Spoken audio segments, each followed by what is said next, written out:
Papa.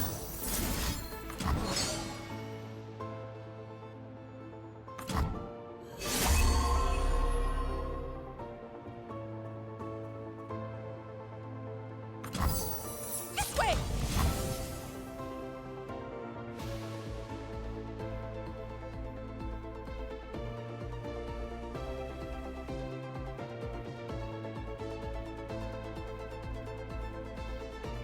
Fear not death.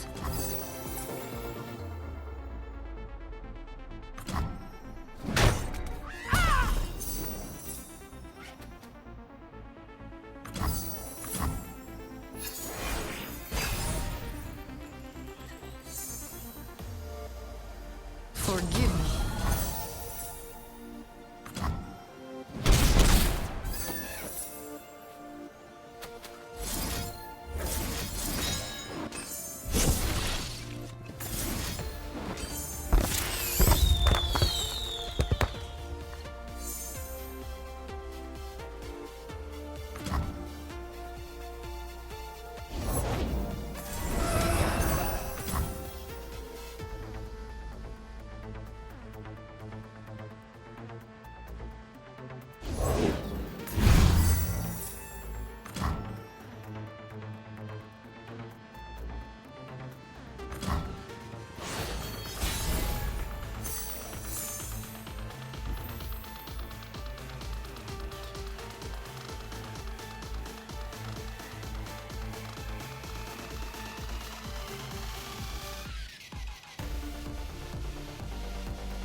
for an invitation, huh?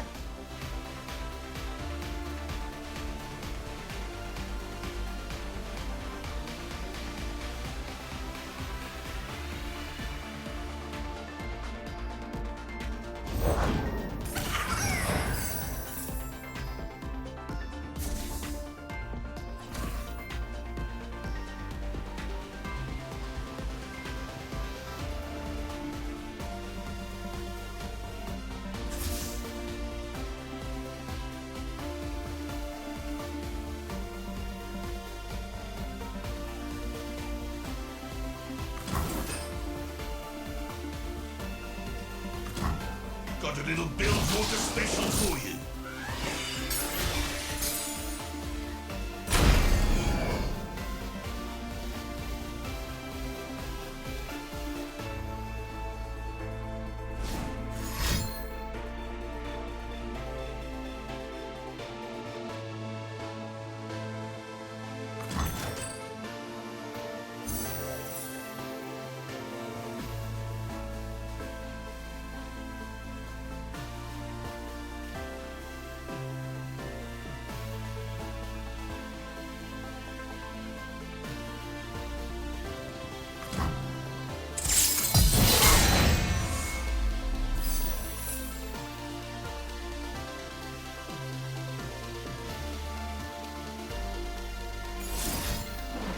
What's the bet against me, eh?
Come, back the buckle!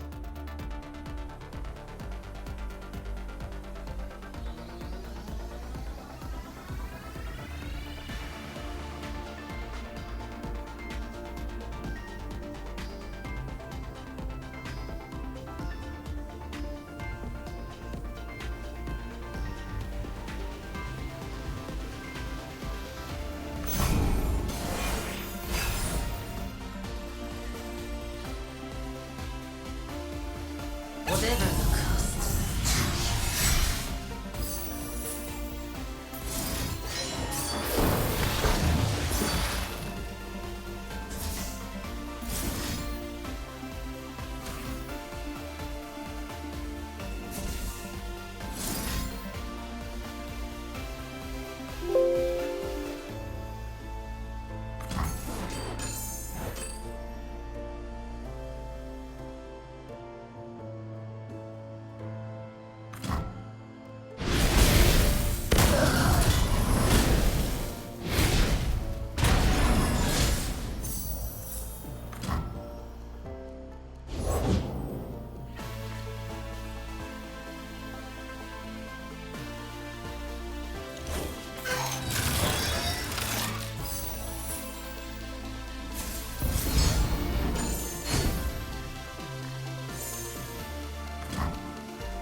Got a little Bilgewater special for you.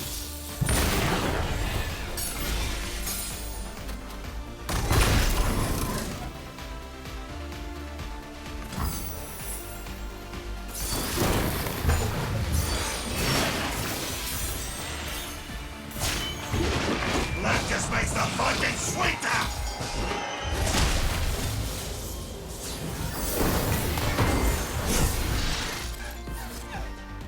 Time to get bloody.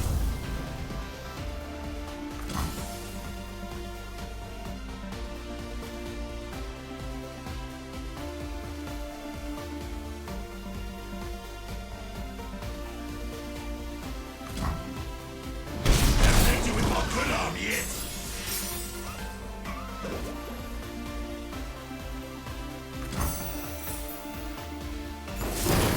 Give it flame!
Anyone bet against me? None?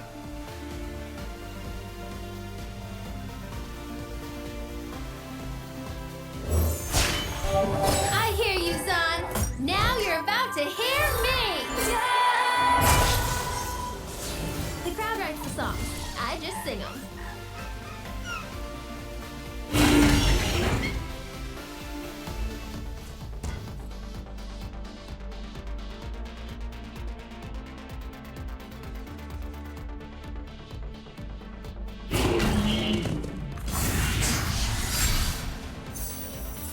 Come on, hit me!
We're back. Oh, hello. Hi. Oh, I'm back? Okay, cool. I was like typing something in another server. All right, yeah. Hi, y'all. We have fixed the errors. Yeah. The technology has been defeated.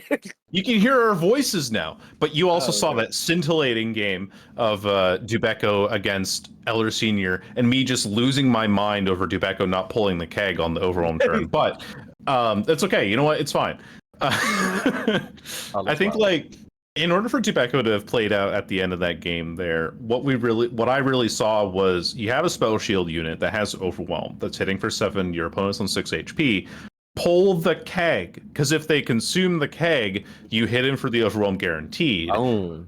And that is like a play that they have to go for. If they don't have the lethal to face, like let's say that Elder Senior doesn't have warning shot in hand, it doesn't have the burst spells available for it. Actually, mostly just the warning shot, right? Yeah, probably just a warning shot. Then all of those spells still have to go through to kill the other units on board. And they still have to hope that they find something to kill the destroyer as well. Otherwise, the overwhelm still goes through. But instead of not pulling the barrel, they just open attack. Jack trades in. You're taking 4 damage, and it's not lethal at that point. So really big whiff, but in the end, warning shot was still in hand. So not a whole lot that could have been done. It was just that mistake was like, right at the end there. Yeah, because it's like the idea, right? You have to play to win. Right, so regardless of even if you 100% in your heart, in your soul, if you're like they got their win con, I'm not winning this. You can still try because you never know, right? You go for it. Like there's some games that I'm sure all of us players have can attest to. There are games where you're like, I think they have it, and you do your thing, and you're like, and there's like that moment of silence. You're just holding your breath, and you're like, and then you hear the pass, you see the pass go through, and it's the victory screen for you. You're like, oh. Yeah, I've had that happen. We've seen it. We've seen it in tournaments where the players just simply didn't have it. Sometimes you have to be careful not to get into your own head at times. But aside from that, listen, y'all, we have some games. We have some decks. Now, do you think, Kai, that this meta is going to transfer over to a mid-range meta again? Kind of similar to the one right before, I want to say, was it before Samira? I think it was before Samira, right? How we had Ash kind of dominating and Demacia dominating and all that sweet stuff.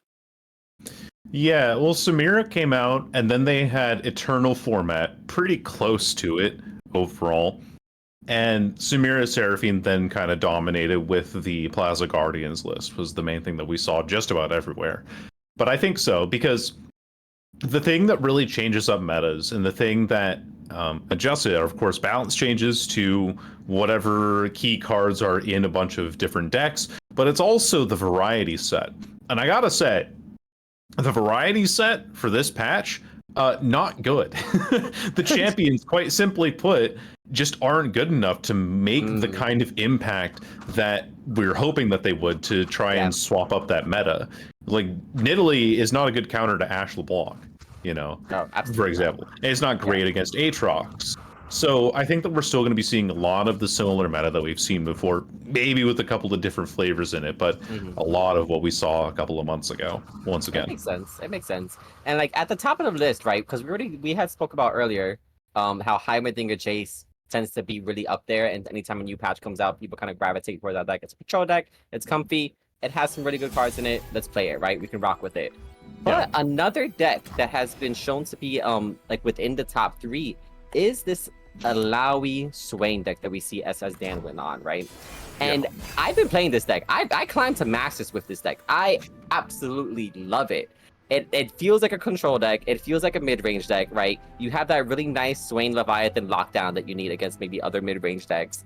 It feels fun and it feels good. And if you get the right curve, especially with Alawi, it can just feel so dominating. You're just swinging in for lethal on turn 5. I'm just like, oh my gosh, this is a lot of damage. I mean, even on turn 6 right now, as we're seeing, Danwind is hitting in for 7. And there's not a whole lot of options that Winter D'Arc has to play into this. You could throw a Vengeance at the Sea's Voice, but that's only 3 damage that you're preventing. So going down to 10 is the current best option. And this Nasus is not very big. Now, this is a baby No. Nasus. little bitty baby Nasus. The funny thing about this Nasus as well is that it can die this turn, or it can die next turn, depending on how Danwind wants to play this. So Danwind could throw the pirouette at Nasus, ping for 1, and then kill it with Scorched Earth immediately. 0 questions asked.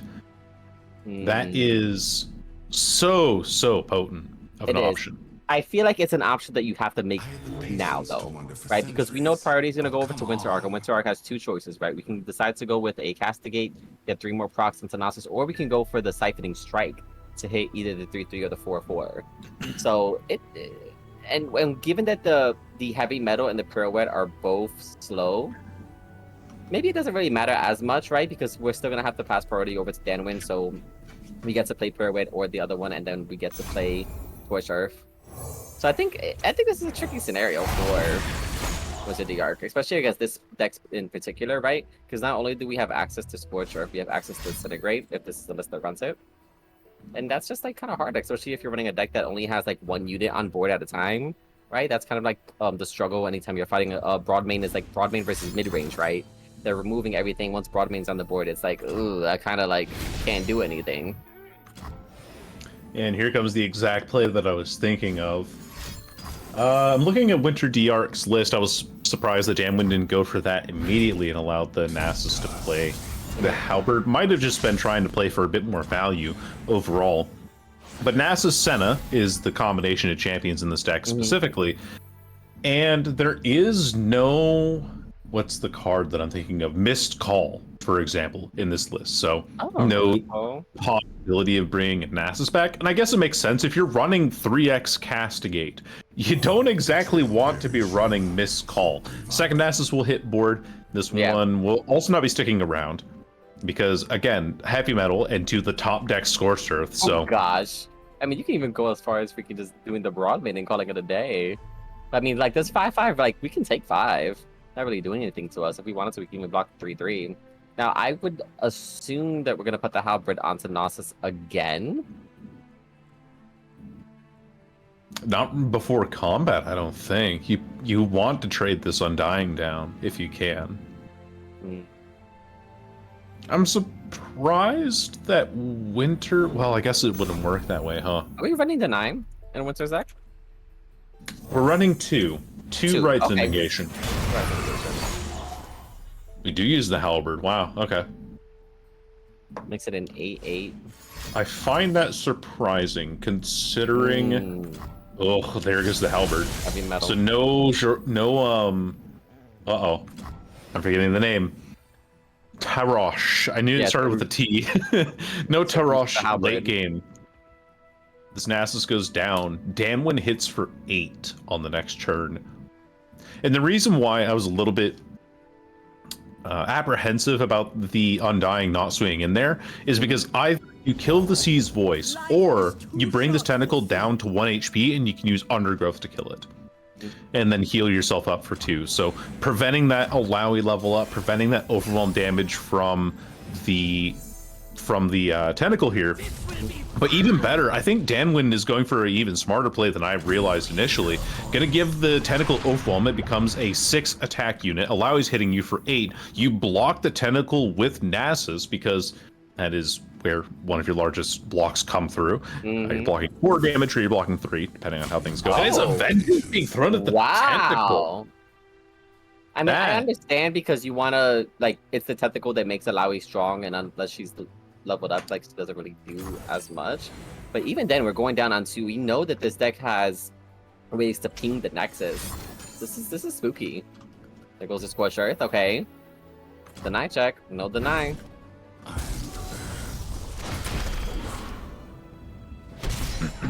And like we still have to worry about Leviathan. Like 2 HP is just 1 proc of Leviathan. It's 1 turn. Yep. Ah, there's the deny. That hurts. You know, that hurts finding that riot negation. I'm surprised that Vengeance isn't thrown at the Alawi, considering that Castigate is in hand. Because if you throw it at Alawi, you save 2 HP, you don't go down to 2. Then when Castigate comes through, it kills the tentacle anyway. Yeah. That's exactly what I would have expected. And then if we weren't gonna go that route, I would have been inclined to believe we would have killed the Alawi pre-turn.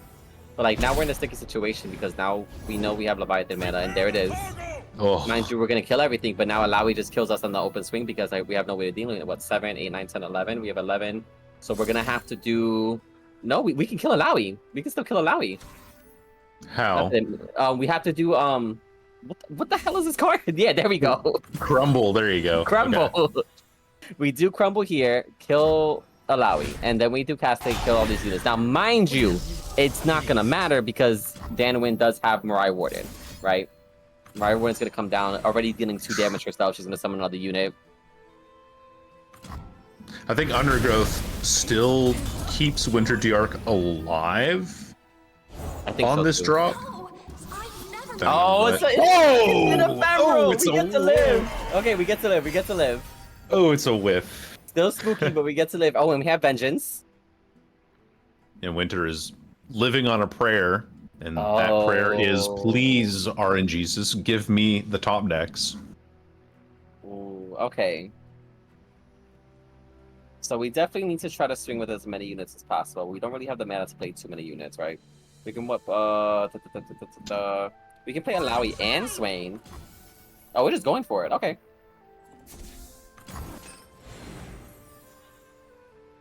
So for 2.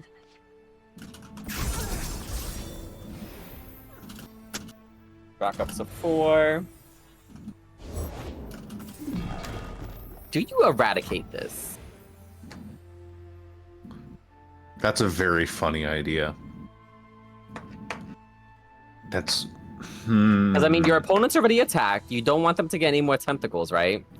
Swain, I believe, is already leveled up. Oh, no, Swain isn't even leveled up. Swain is at 6. 6 out of 12, so we can prevent a Swain level up as well. Loyalty through conquest. I think the reason you don't eradicate is because you want to throw Vengeance at Swain instead.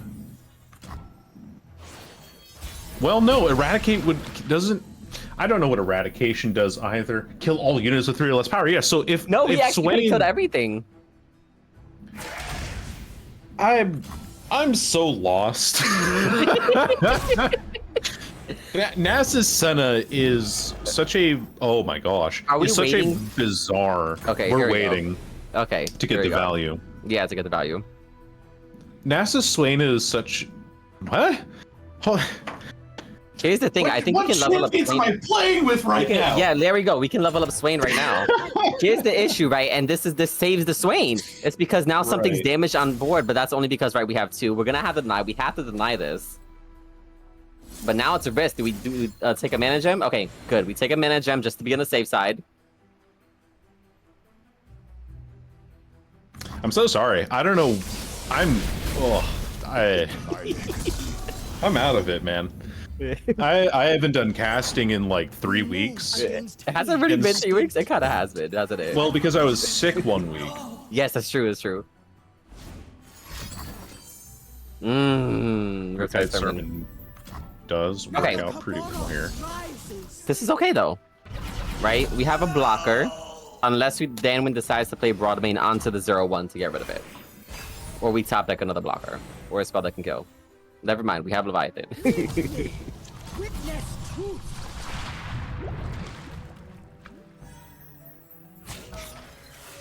Oh, Have man. Leviathan.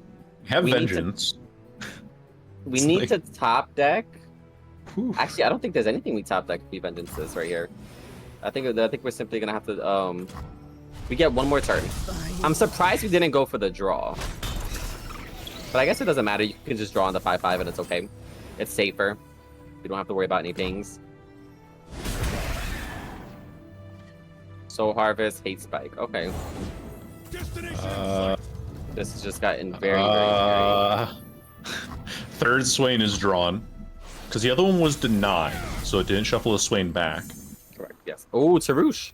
Tarash actually wins the game here, doesn't it? I think it does. That's I just think- going to make the I think board it way does. too wide. Unless... We have to... No, we can't even do that because that's too... Oh, man, we needed interaction. Because we have Disintegrate, but we don't have anything to interact with it. Wow. a Make It Rain would go crazy here. A Make It Rain would Disintegrate. Mm-hmm. If Danwind is playing it, I know some lists run it, some don't. Danwind is running 2 Make It Rain. Surprisingly, only 2 Pirouette and only 2 Tentacle Smash. In fact, favoring 2 Risky Venture? That, I don't mind. I don't mind. my friends, it is feels some 3. spice. It does, yeah. It gives you coins, it gives you a little bit of mana refill. Oh, look at this. Wowza. That is... I have my own Leviathan, you fool! Do we block this? We live on 1? We hate spike something. How? We hate spike the Swain. Yep. That's what gets it. That's the last bit of damage we need. Hate Spike Swain off of the Undying here to give yourself the overwhelm damage.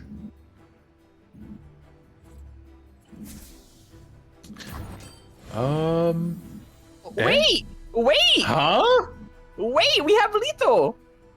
You... I'm confuzzled! No! Windsor Arc! No! No! What are they anticipating here? Like a... Disintegrate's coming down? Okay. We're on 1. We're going under! I know that y'all can't hear our producer, but he also just gave the funniest little just as confused as we are. Alright. I mean, that was something that I even had in a match of my own where I was playing Alawi Swain and I threw a fervor at my own Swain to the unit that was blocking him to get the overwhelm damage for exact lethal. Oh, absolutely. But We have no answer here. It's GG. Oh, man. We were so close. We were right there. GG's comes out from Winter Arc. The Swain is coming through. We have no way to interact with the Swain. We've used our vengeances up. We only have a Castigate and a Soul Harvest. 4 clear. Oh, man. That was actually close. Winter Arc was doing the thing. Oh, Winter Arc was doing it. We just needed the hate spike onto the Swain. It would have been 3 damage, right? You do it on the Undying, like you said. You could have did it on any unit that wasn't hitting the Nexus. yep. It specifically was not hitting the Nexus. Take 3 extra damage. We just needed that 1 because Leviathan has Overwhelm. And there Would was it have nothing. mattered? Yeah, there no, it was would've mattered. nothing Yeah. that could have happened there. I think that Winter might have misread the hand because I don't know. The fact that there wasn't a fervor that was thrown out from oh my gosh, from Danwind. Keep it together. So 1 fervor in the deck, right? The fact that fervor wasn't thrown means that wasn't in hand, and I think the the fact that there's also Broadmain in this list, which some lists tend to not run it, does mean that things go a little bit slower overall. And if you read into the fact that they've held on to this 1 card for so long, that's 6 mana, that should just be a clear indicator that you're free to go for that hate spike.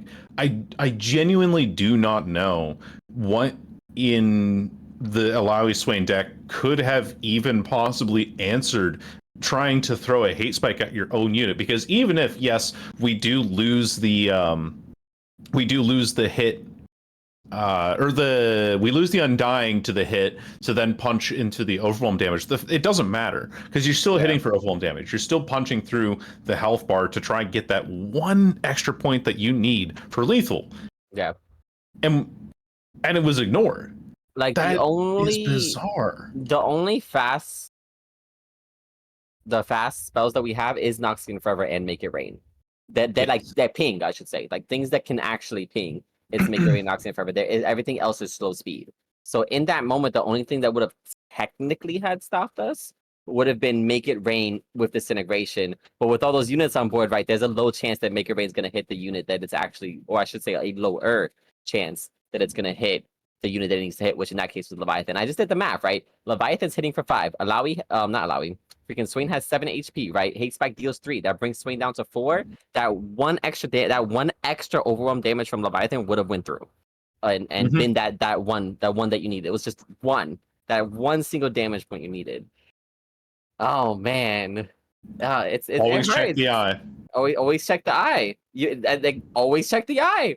The eye is your friend. But nonetheless, like I'm gonna give it to Winter Arc because Winter Arc was really like going through it, managed to get their opponent on 1 HP, was removing things that they had to remove. It was looking a little grim, right? Was patient with the eradication, which was a bit nerve-wracking because I think we wouldn't have necessarily had to have dealt with the Swain. Meanwhile, we still managed to deal with the Swain regardless, right?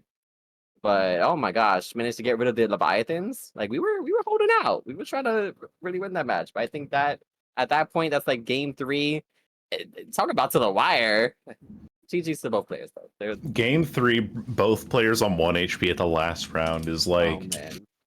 That is the storybook end, right? You want matches to be that close, and that's, you know, really cool to see it come out all the way there. So can't really fault for any player getting the result that they did at the end of it. And when you're in game 3, you're both down to 1 HP. Nerves are high. I can imagine that maybe Winter Diarch also was like, didn't see the line right away because they panicked on it. So can't totally blame them. But it does mean that Danwind gets to go through into the next round. And Danwind's also still bringing Karma Set, which I find really interesting after the changes to coin. But it could also possibly be that the deck itself is decent enough to the point where if you have the initiative or you were given that window of opportunity with Karma on board, you're still able to win the game anyway. Yeah, you can take it away. And it's still losing the matches that are lost anyway. So it's not that the deck is significantly worse off for it, I think. And that might be what some players are trying to see, trying to negotiate with in a best of 3 format and all. Hence the reason why it's being brought here. I feel like the change to coins, it's interesting, right? I kind of like the idea of burst speed coins. I feel like it like kind of makes it like, oh, you gotta watch the coin, you know, I gotta take into other consideration the spells, you know, it's fun, right? Now, mind you, we've all played against Karma Set. We understand how oppressive that feels when they're just drawing into it. They've spent like 10 minutes on one turn. They're just sitting there. Am I dead? Are you still going? Okay. And it's just like, gonna go upstairs. Gonna go make myself a sandwich or something. Like, you know what? You know what's a great comparison? Karma Set pre-nerf coin is the Morgana of Legends of Runeterra. It's the Morgana Q of Legends of Runeterra, straight up. Yeah, no, that's fair. That is fair. Second longest route in League of Legends, by the way. The longest actually belongs to Karma on her Empowered W, if you didn't know that. Really? Yeah. Anyway, we're talking League of Legends stuff. I don't think maybe like half the audience understands what we're talking about. All right, back to Runeterra. Back to Runeterra. Now, back to Runeterra. So you actually are getting rooted by Karma in Karma Set, if you want to think of it that way. Hey, here's Cesking playing Karma Set. But the Shadow Owls variation against Kaedoo, who is playing... the this Jin looks like Nora Jin. Yeah, Nora Jin. It's just Jin. Oh, it's just Jin? Just Jin? No Nora, no Nar. Interesting. I wonder what we decided to opt into. Like, because I really was liking the Nora Jin just simply because, like, portals are just really, really good. But to see it not being ran... Okay, I see why. So Katie decided to bring Jin, Nora, and Karma Set. Gotta get into a bit of the best of both worlds, right? You get to bring 2 broad main decks and then a Karma deck. Karma does not do very well into Jin decks, typically speaking. Like Jin specifically, or is it broad main? It's Riptide Rex. Okay. Because they can't do anything if Jin is there. Exactly. And hey, no mana for Cesking means that they can't use this coin to try and protect the Karma. Karma is gone. Trying to play it on the round before round 10 so that they could potentially get the initiative. But look at Kaedoo's board. Cesking will most likely block the Dark Bulb Acolyte. But the mushroom off of the 1 poison dart. And Jin is here. We have to preemptively stun Jin. Wow. Okay, that was kind of a dope skit. I'm not gonna lie. That was tight. Pulsefire Jin is incredible. That was good. All right. Skin. We get the stun in. Yep, we got to preemptively stun it, so don't get the 4. We don't get the 4 damage from Jin onto the Nexus. We get a blocker preemptively 2.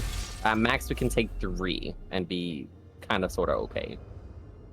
Now, I believe Set is not leveled yet. Karma would be leveled if she comes down. How many coins do we have, actually? We have only 1 coin. Okay, so not really resetting, but we do have the combo, right? We have the I have prepared something draw and very karma. special. Okay, getting rid of it. 1 less blocker. Ooh, gonna deny it. Okay. Now, And this makes sense, right? You deny a Jin being shuffled back in. You also deny the second bounce being played back in the hand for another piece of removal. And you get to keep the blocker. It's all really good. So Wallop will be consumed now. 3. Oh, that's 4, 5, 6, 7. That's actually exactly though. Oh. I'm not So mistaken. it My is. math is right. Your math is correct. You cannot win. Yep, there it goes. The Legion Marauder getting in that buff. Let's see You may now. If Yeah, go ahead. we had, I was gonna say, if we had burst speed coins and we had enough coins, we could have did a little something. But now Karma Set has to suffer and deal with the fact that they can't interact as well during a swing, which it's nice. I kind of like it. Yeah. Right? If I feel like it gives other decks some agency, right? You don't feel like you're being oppressed by it. But okay. There was infamously a a very snarky Twitter post by, I don't know if you're familiar with the person Lucia Dices. Yes. Yeah, they wrote on Twitter, and it was like shared with me in some other Runeterra group that I'm in. Let me see if I can find it real quick.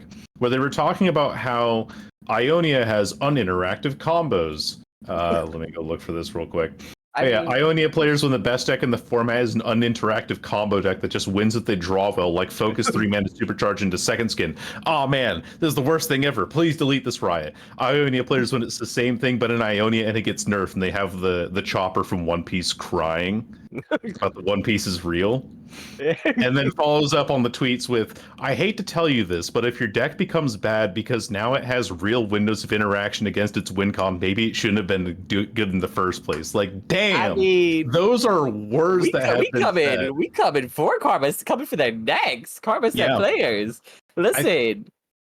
And it really does perfectly encapsulate what I perceive a lot of players who didn't play Karma Set, maybe even some people who did play Karma Set, the long-standing ire of playing against Karma Set is like, okay, do you have the coins? Like, okay, well, they have the coins. It's like, even if this is a matchup that I should hypothetically win, I still have to play into all of these, the possibility that you don't break your hand. And that possibility is relatively low given all the options that Karma Set typically has. So this change was definitely a very, at least from what I have seen out of that post, was a very welcome one overall. Yeah, I think so. I think it is a welcome change. Like, a lot of people were talking about how it just didn't really feel good to play against. And like, if you're on the end where you are playing, it's like, I got you locked down. It kind of feels similar to the Akshan Infinite deck. I don't know if I don't believe it's around anymore. It might still be around. But I know that felt bad. Like, right, once they got that going, it's like, okay, everything's cheap. They're just drawing into their cards. I can't interact anymore. I'm literally locked out of interaction. And that's the key thing about Runeterra, right? We as players want to have the agency to be able to interact with our opponent. And that's why something like Siren Song also kind of had to get nerfed, right? Because now we're suddenly getting all these one-drop decks, right? They are getting buffed. Especially if you're able to get 2 Siren Songs out early game. Because I know I fought against one that did 2 on me. I was like, oh, I guess I'm just dead. Like, I can't really do anything. And then especially with the regions they had, right? Not only do you have access to Moonlight Affliction if you're playing any of the Targolian regions, right? You can just suddenly make someone not block. You have Reaver's Row if you're playing in Bilgewater. You have Zolani, which I think Zolani is great as a game ender.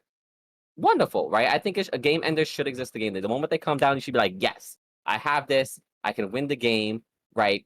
If my opponent has interaction, so be it, right? At least they get a chance to do so before I get to do my really cool big thing. But when it's a situation where you don't really get that interaction, it's just like, ugh.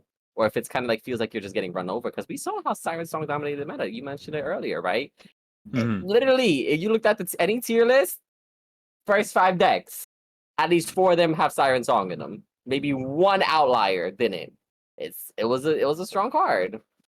But I think one anywho, of the best examples of like how powerful Siren Song was as well was in the most recent Runeterra Open. mm, I I can't remember the number exactly, but I think it was some around 90 decks out of the possible 192, because 64 times 3 is 192. Over 90 or around 90 decks in the Runeterra Open were some variation of Siren Song. So like 45% presence is what we ended up calculating of Siren Song just being a card. Then that's what the entire deck was built around. I myself, playing in Aegis, I played Siren Song because it was that good. And I didn't like it, but is like competitively we understood like, yeah, Siren Song is the deck to bring, the deck to beat. If you're not bringing it or trying to ban it, you're probably trolling because it was just such a unstoppable combo. it's true. It's true. It really was unstoppable. And like I think it's good that we're seeing some of these nerfs and we're seeing a few buffs come through. You know, I really don't know how the meta is gonna shake up. Right. I don't know if Jack is gonna become a thing, if coins are gonna become a thing, if maybe just simply Brash is gonna become a thing, right? I've been seeing a few decks that have been coming through that like are featuring Brash as like the main win con. I'm like, oh, okay. Little something something. Now check this out, right? We have Amphi on 1 HP with a Gnosis with 10 damage, right? Eluward already swang. Eluward is playing the classic Aatrox Kane, one of the best decks when it came out. Now, let me get out of this, because I believe Amphi might have some healing. We're going to have to check out that deck list. But normally, I'm under the impression that that deck does not have as much healing as I would think, even though it's in a region that like has access to it. I really think that Amphi's best options all around right now are going to be trying to play to remove units from the board, you know, using hate spikes, vengeance, those sort of things. Maybe being quicksand if they are running it. That top deck Unforgiving Cold, though. That is deadly. That is quite detrimental. Oh, here we go. Okay. So we're not going to end up losing our Gnosis to a swing, but we're going to see this come out immediately. We need one more blocker if we're going to block everything on board. Technically two more because Kane's going to come down, or Aatrox. Yeah, what do you actually go for here? Do you go for Aatrox? Okay. That answers my question immediately. I mean, I like Aatrox. Aatrox is bigger, right? We're not really going to be dragging anything, I guess, for Kane. Right? We could drag the Gnosis to the side, but we're going to end up losing Kane, or we can drag the 0-4. But I'm not sure if it's as good of an option. You know, at least with Aatrox, you can swing in, get healing if you really need it. It's a bigger body, right? You can't really remove it as easily. And then you can also start getting the procs onto the... You want to get that spell World Ender out. Oh, Vengeance coming through. Saying bye to Aatrox. This might be okay. I feel like I'm having a bit of a visual bug looking at the replay that we have right now. Nope, that is not a visual bug. Interesting. So, usually whenever Vaults of Hellia is active, there will be a little circle animation going around the lightning bolt at the top there. But if your highest cost unit does not have another higher cost unit to then upgrade into, for example, in Amphi's deck, they would normally have Rekindler, then the circle animation doesn't show up. So I wasn't sure if that was because we got into the spectate late that Amphi doesn't have a Rekindler available, or if that is actually something that I'm genuinely seeing. Maybe both are in hand and they're not able to play it out right now, which would really suck. Here comes Quicksand, though, to deny lethal for now. Yeah, that will deny lethal, actually. Okay. And funny enough, if Eluward played the fan, the Darkened fan, that could have also been a form of lethal there. But leveling the Nasus, absolutely massive. It'll stave things off for now. Soul Harvest shortens the board a little more. And it's really good that we're shortening the board because no World Ender only works when there are units on board that are equipped. So if we're able to go ahead and preemptively remove those, we'll be a-okay. Mind you, we do have units in hand, so we can go ahead and start playing them, and then next turn we can proc World Ender. But because now that we're in standard, right, we don't have Atrocity. We can pump this Gnosis all the way past 20 damage and 20 power. We don't have that kind of over the top that we have in the Eternal format. So we're gonna have to find a different way to try to win, whether that be through other units, You know, I see that this version of Gnosis is the Azir version. Has Destinated, but Destinated is only going to be doing 2. I know some versions run Veigar, so that you can potentially get that late game board clear. Lori's call out of 1 though, so we might be able to find something from the Emperor's deck. We burn, then kindle anew. Uncastigate. We really need to start getting our Rekindlers through, and there we go. One Rekindler down, we got a 14-14. Gonna have to play Pra to get fearsome blockers on board here. Not great because you lose that ephemeral and the challenger effect. And the board has been stabilized for Amphi. Okay, Amphi. Now the question is, which gets pass? I feel like we don't pass, right? Go ahead and try to go for the swing. I don't think you can. Ooh, Fight is still destroying some of the equipment. There goes Dark and Lowstone. That's that spell shoot unit gone. Thankfully for LOR, they do have 2 units with which to block. Make that 3, being able to strike with the Keeper of Blocks. Now that's interesting, right? That means that Amphi has to be confident in the ability to kill this elusive unit, otherwise that's lethal. Yeah. Oh, they're gonna cast the World Ender, okay. I mean, we have quick. There's a chance that we have quicksand and quicksand will get rid of the elusive. Gonna go ahead and get the Flock of World Ender. It's gonna increase. Oh, we're gonna get Frost and Aatrox. That's why they played the Darkened Blade. Okay. Okay. I see you. Does that automatically go for Ross? Sandstorm! What? Oh, man! Oh, that is vicious! Oh my gosh, that's Glory's Call for you! We got that off of Glory's Call!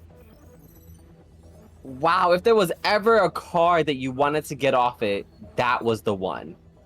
That was quite literally the one. Oh my gosh, the next open swing is we're just done. Even we can't. Well, yeah, we are just done. For those of you at home who don't know what happened there, Anfitriao played a card called Glory's Call. It is a 6-mana burst speed spell or 5 mana? Well, 5-mana burst speed spell from Shurima. And it makes it so that every time you play an Ascended Ally, which is Nasus, it reduces the cost. Then, when you play it, you can get a card from the Emperor's deck, which is Azir's special deck that he gets from leveling up in a Sundis deck. And the reason why that matters is because you can get some really powerful cards. One of those being this card, a 9-mana card, called Sandstorm, and it says obliterate 3 units on the opponent's side. And there are 15 cards, I believe, in the Emperor's deck. So you have this card that you have to play Nasus for it to have a low enough cost for you to cast. Then out of those 15 cards, you have to randomly hit Sandstorm to perfectly remove the board. Perfectly remove the board. It is such a win off of RNG that I'm quite beside myself by it, but still. It was out that Amphi had to play to, otherwise that would have ground out to an Aatrox Overwhelm lethal. Absolutely, and we played to it, right? Ended up stabilizing on 1 HP, blocking the units that we had to block. We saved our answers for what we needed to save it for. Great game. GG's from both players, right? Just getting that one little extra bit of damage. It's sometimes hard to get some of these control decks, especially if you're running Shurima, right? Gnosis has access to all of the kill cards that you could possibly have in Shadow Isles. And then some of the other like interesting interactions I think is probably, I feel like it's going to be important for this meta. Like I feel like a card like Quicksand or even Hush is going to be incredibly important, especially for fighting maybe any of the elusive units or like the elusive cheese decks that we sometimes see come around, especially the Teemo one, right? The Teemo one is going to be one that I think we might see. Don't know if it's going to like really ramp up in popularity, but I think it's going to really depend on like what other decks are going to come up. I'm pretty sure it can get beat by some of the decks that are up there, right? Even with some Monument, because you can put that deck down as long as your opponent is dealing damage to you. You're gonna get some shrooms in your deck. Because I've put some shrooms in people's deck. I've had double attack Riven. Think. Suddenly you got like 200 shrooms. I was like, take that with your sub Monument. But anywho, I like it. I like it. I think Nasus is a strong deck. It was like I think it was a classic, right? Anytime when the Volts first got its discount from I believe 5 to 4. I think it was it 5 to 4? Yeah, 5 to 4. It came about, right? And even in the Eternal format, we saw how Nasus Thresh, right? That was like the first deck everyone was just like, boom, gotta play this, gotta go back to it. And it was a classic, you know what I mean? There's a good callback to like the design of the card that we really wanted to see. Everyone kind of living up to the fantasy and everything. And it's still decent now. We've seen it pull off results. I think the thing that's best about the Nasus Fault decks is just how consistent they are. Overall, you're able to remove units on curve. You play a bunch of units on curve. You then get all these slay stacks and then eventually build up this massive Nasus to then overwhelm your opponent. It feels like Thralls in a way, if you know what I mean. Like there's this kind of turn 6, turn 7 inevitability with the deck. Now, of course, you're not like punching with 8/8 overwhelms. You're punching with a big spell shielded Nasus. Yeah. And so it's kind of, I feel like it's kind of adjacent in that way, where it's not a matter of if they get the Nasus on board and if he's a big unit, it's rather a matter of when. And so when you're playing into that when, no matter what bad matchup that Nasus has, if you give him just a little bit of time and space to work with, that is where the deck can run you over. And we've seen that with the match that we just saw, Anfitriao against. I'm forgetting player names again already. I'm getting old. My memory's not. No, you say the word forget, baby, forget. Oh no! It was versus Eluward. LOR, that's what it was. LOR. Eluward, I also stole your deck to get to Masters for the first time. So no, what deck did you steal from Eluward? I stole Ziggs Nora aggro and got to Masters with it. Okay. Now, Kai, let me ask you a question, right? We talked about two of the top decks in this tournament right now, Heimer Chase and Alawi Swain. We still have one more. We haven't seen it yet played. Okay. But I feel like it is also kind of like I feel like it's kind of maybe like a new fan favorite in a sense. But let's talk about the mid-range pile that is Jack's Born. Oh yeah. We saw it be very prominent in the Eternal format, right? Especially having access to other cards. And now we're seeing it 10 people brought it. And I think it's strong, I think it's still a strong deck, right? I feel like not too many things were rotated out that, hurt it, right? And Ornn in itself, right? If you're able to get that leveled up by turn 7, that's a game ender. And it's pretty strong and hard to deal with, especially if you're playing like other mid-range piles that maybe don't really have like the stats to handle it. I feel like if the only thing that kind of is a problem is the broad main list that I feel like inevitably show up anytime mid-range starts really kicking it up a notch, right? Yep. We see Jack's Ornn come through, we see Ash LeBlanc come through, we see, J4 Shen come through, and now suddenly it's like, oh hey, let me just wiggle in here. Where's Noxus at? Where's that broad main in the pings? Mind you, with the only counter, I mean, I guess one of the only counters really being either A, denial, or B, the tough keyword, right? Because I don't think we have too many spells that are deal more than one fast speed, right? Because we have a lot of slow speed deal 3, slow speed deal 2, whatever the case may be. I think we have Hate Spike is a classic, right? That's in Shadow Isles. And I think we have Mystic Shot, which still exists. That's 2. What else is there that's deal X amount but at fast speed? You can technically add Group Shot into that pile if you have a wide enough board for it, yeah. But not a whole lot of other options, I agree. Yeah, Heimer Jace, Jack's Ornn, all those being like really good, prominent picks. Again, we're back on Danwind playing Alawi Swain into that Anfitriao, who is playing the Teemo Elusives deck. This is a matter of, can I buff my hand with Celestial Blessings and Purifying Flames, get things on the board faster than you can remove them? And Danwind has the tools of removal. Question is, do they have the window of opportunity to do so? That all remains to be seen. I would have liked to see the heavy metal there, but I understand that like the art is opening with the Targon, right? We don't want to fall victim to like a Pale Cascade or another buff. Some monument coming down right now. Not sure how I feel about it. Absolutely, why you run Scorch. What do you? do you think this is typically like a losing position for Amphi, where it's necessary to put some down? I think that if you're considering, oh no, Amphi didn't read the patch notes. Oh, it deals 3. Oh no. Might have been That's cycling right. for more options, but Mhm. that's really unfortunate.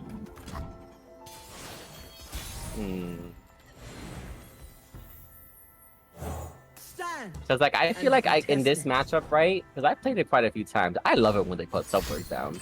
Because Subworks, 1, activates my pirouette, 2, it levels up my Swade, right?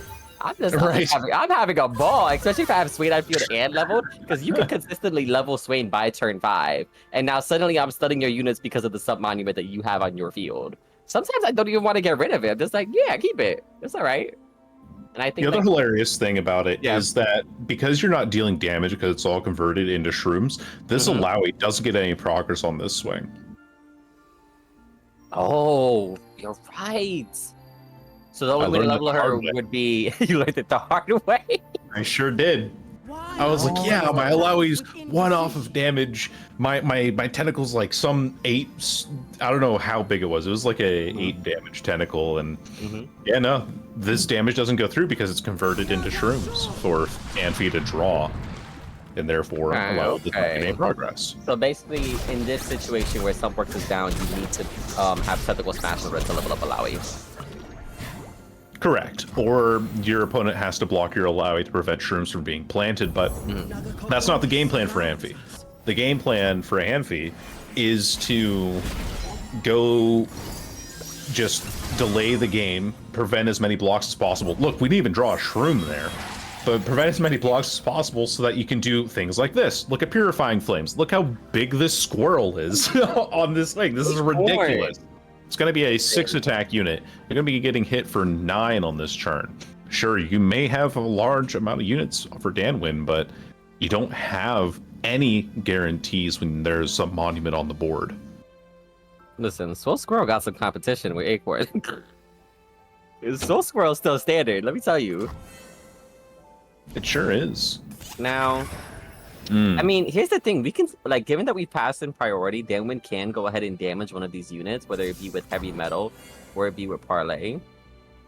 Interesting. Oh, that's going to be a blessing of Targon. Okay, that's not too bad because we do have Scorched Earth.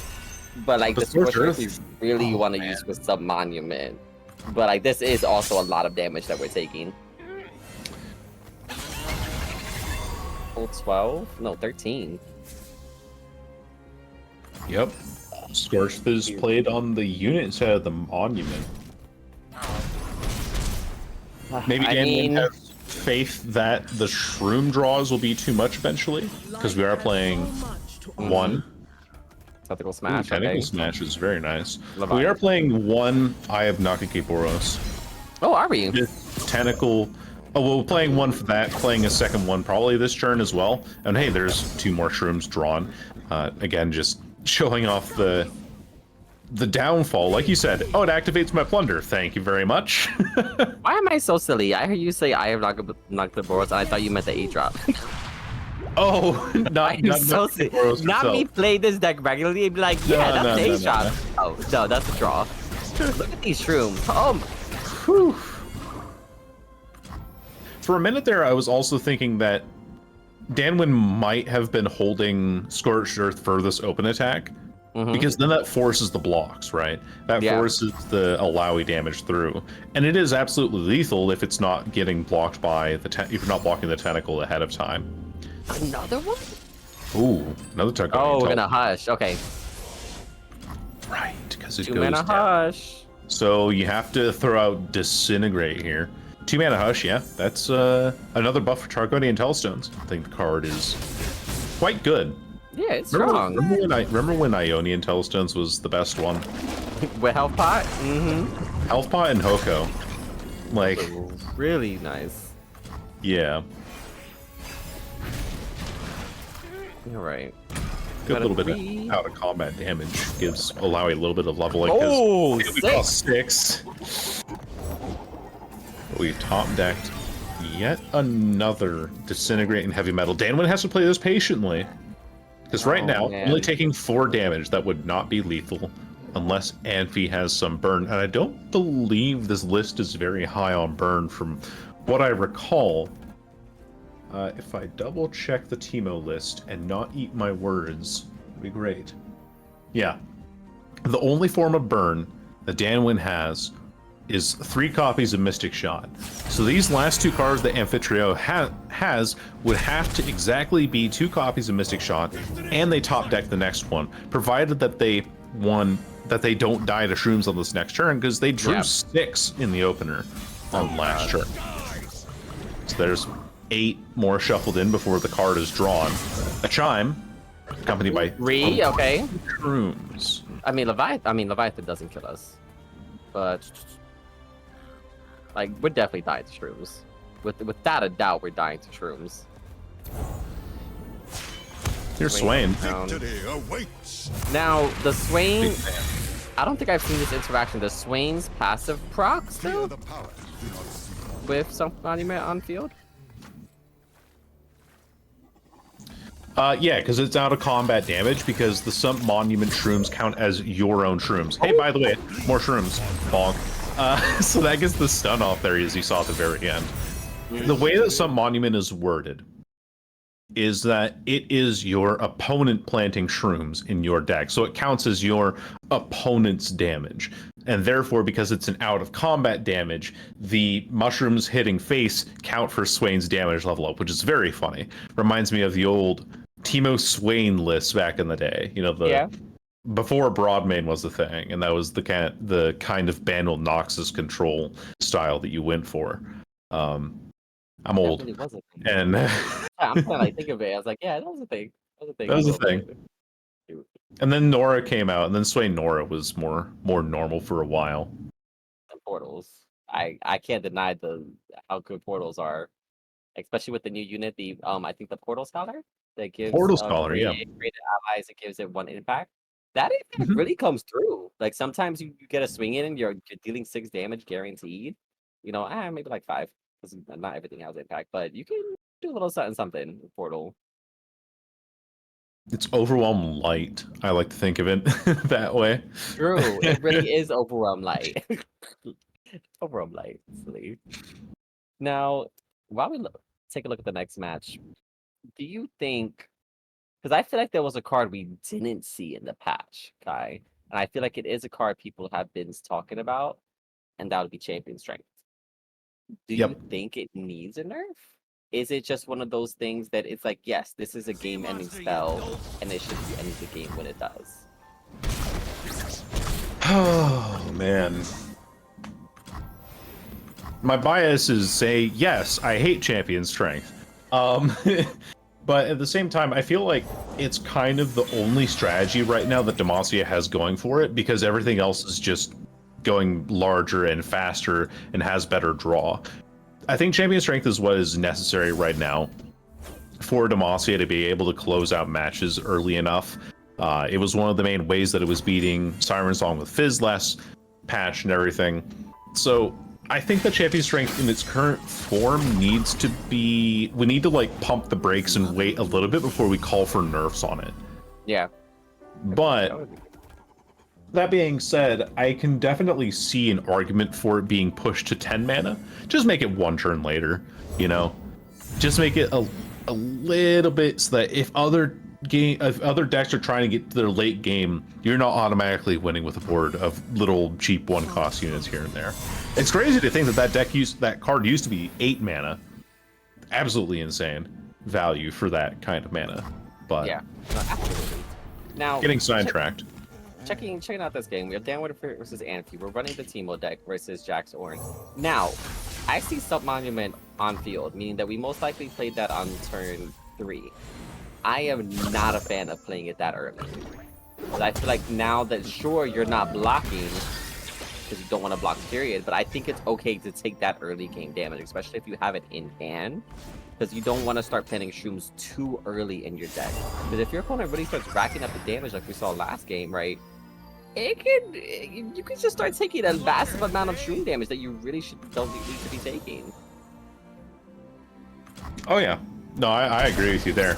Amphi's actually just going to take all 10 of this to face, because it's like, yeah, I plant 40 shrooms, but I also have, what is that, 9 damage on board, thanks to the Esmus, and a little bit more, actually, now that we have another support buff card. Sure, you're going to be taking 2 damage from shrooms, but this is really what the deck likes to do. You go ahead and buff with the Darkened Lodestone, you hit with elusives, you're down to 3 HP. This in turn forces Danwind to play the 3 Sisters, considering a possible Entomb here. But it's going to be a Flash Freeze instead. Fine, okay, Flash Freeze, Flash Freeze. I like the Flash Freeze, right? Cheaper, don't have to worry about the unit. Landmark. Now, we don't really have a lot of interaction in our hand. Like, we have Orin, we have our units. We already used 1 fish fight. We either need to start dealing a load of damage to this next, and so we can finish as many issues as we can with next week. Because next week, I'm pretty sure we're just dead. Yep. I mean, that is exactly what it is. Danwind also doesn't have the opportunity to play Ornn with Scout on the following turn. Danwind doesn't. Isn't able to get the strikes off, by the way. 6 damage from Shrooms, though. Might have Amphi looking at... Oh, no, we do get the Orma Scout. My apologies. I was misreading the attack token there. Gets Forged as well. Amphi might be looking at this board now. I think this is it. I think, like, if there's any turn that's going to do it, I think it's going to be this turn that possibly guarantees the Shroom victory. We're going to get the level Ornn. We're going to be swinging incredibly wide. I wonder if we end up blocking just, like, in anticipation. Hide no longer. Might be. Ooh, Mystic Shot, draining the Ornn away. Yeah, don't want that overwhelm damage going through. That's totally reasonable. 1,000 years of battle and I'm just warming up. You kill 1 overwhelm unit. Jack's Ornn has several more, and a buff that we didn't talk about at all. I saw some people say, oh, it's a Nico archetype buff, and I think that's what they wrote it in as the patch notes. But Glacial Saurian getting Overwhelm was always to Sunday a Jack's Ornn buff, because you get to draw a card, you get the buff off of the Weapon Master tag from this card. Yeah. And now it has Overwhelm, so you stick any equipment on this thing, and oh, okay, it's a threat at 5 mana. Like it. It is a very good card. Jack's Ornn as well has the same kind of perpetual problem that mid-range lists usually do, and that problem being that you don't have a whole lot of draw. And so when you give it a draw card, give it a unit that also has Overwhelm, that has decent stats at turn 5, this is exactly what it needed. This is exactly what it was looking for. Anfitriao actually going to be trading off the scout weapon here to put that back in the hand. Don't want that to be a problem going forward. Now, I have a question. Production, can we hover over Amphi's deck real quick and see how many shrooms there are? 143. Okay. They've drawn 7. Oh, that's a problem. We have an but... emergency situation. Is that lethal? I believe that's another Harasi, so that's what? That's... Oh my gosh. This is... Has to look for the Razor free. Catch. Doesn't find it. It's lethal. Not it. Oh man, the Harasi. If Danwind found any interaction, Anfitriao was dead here.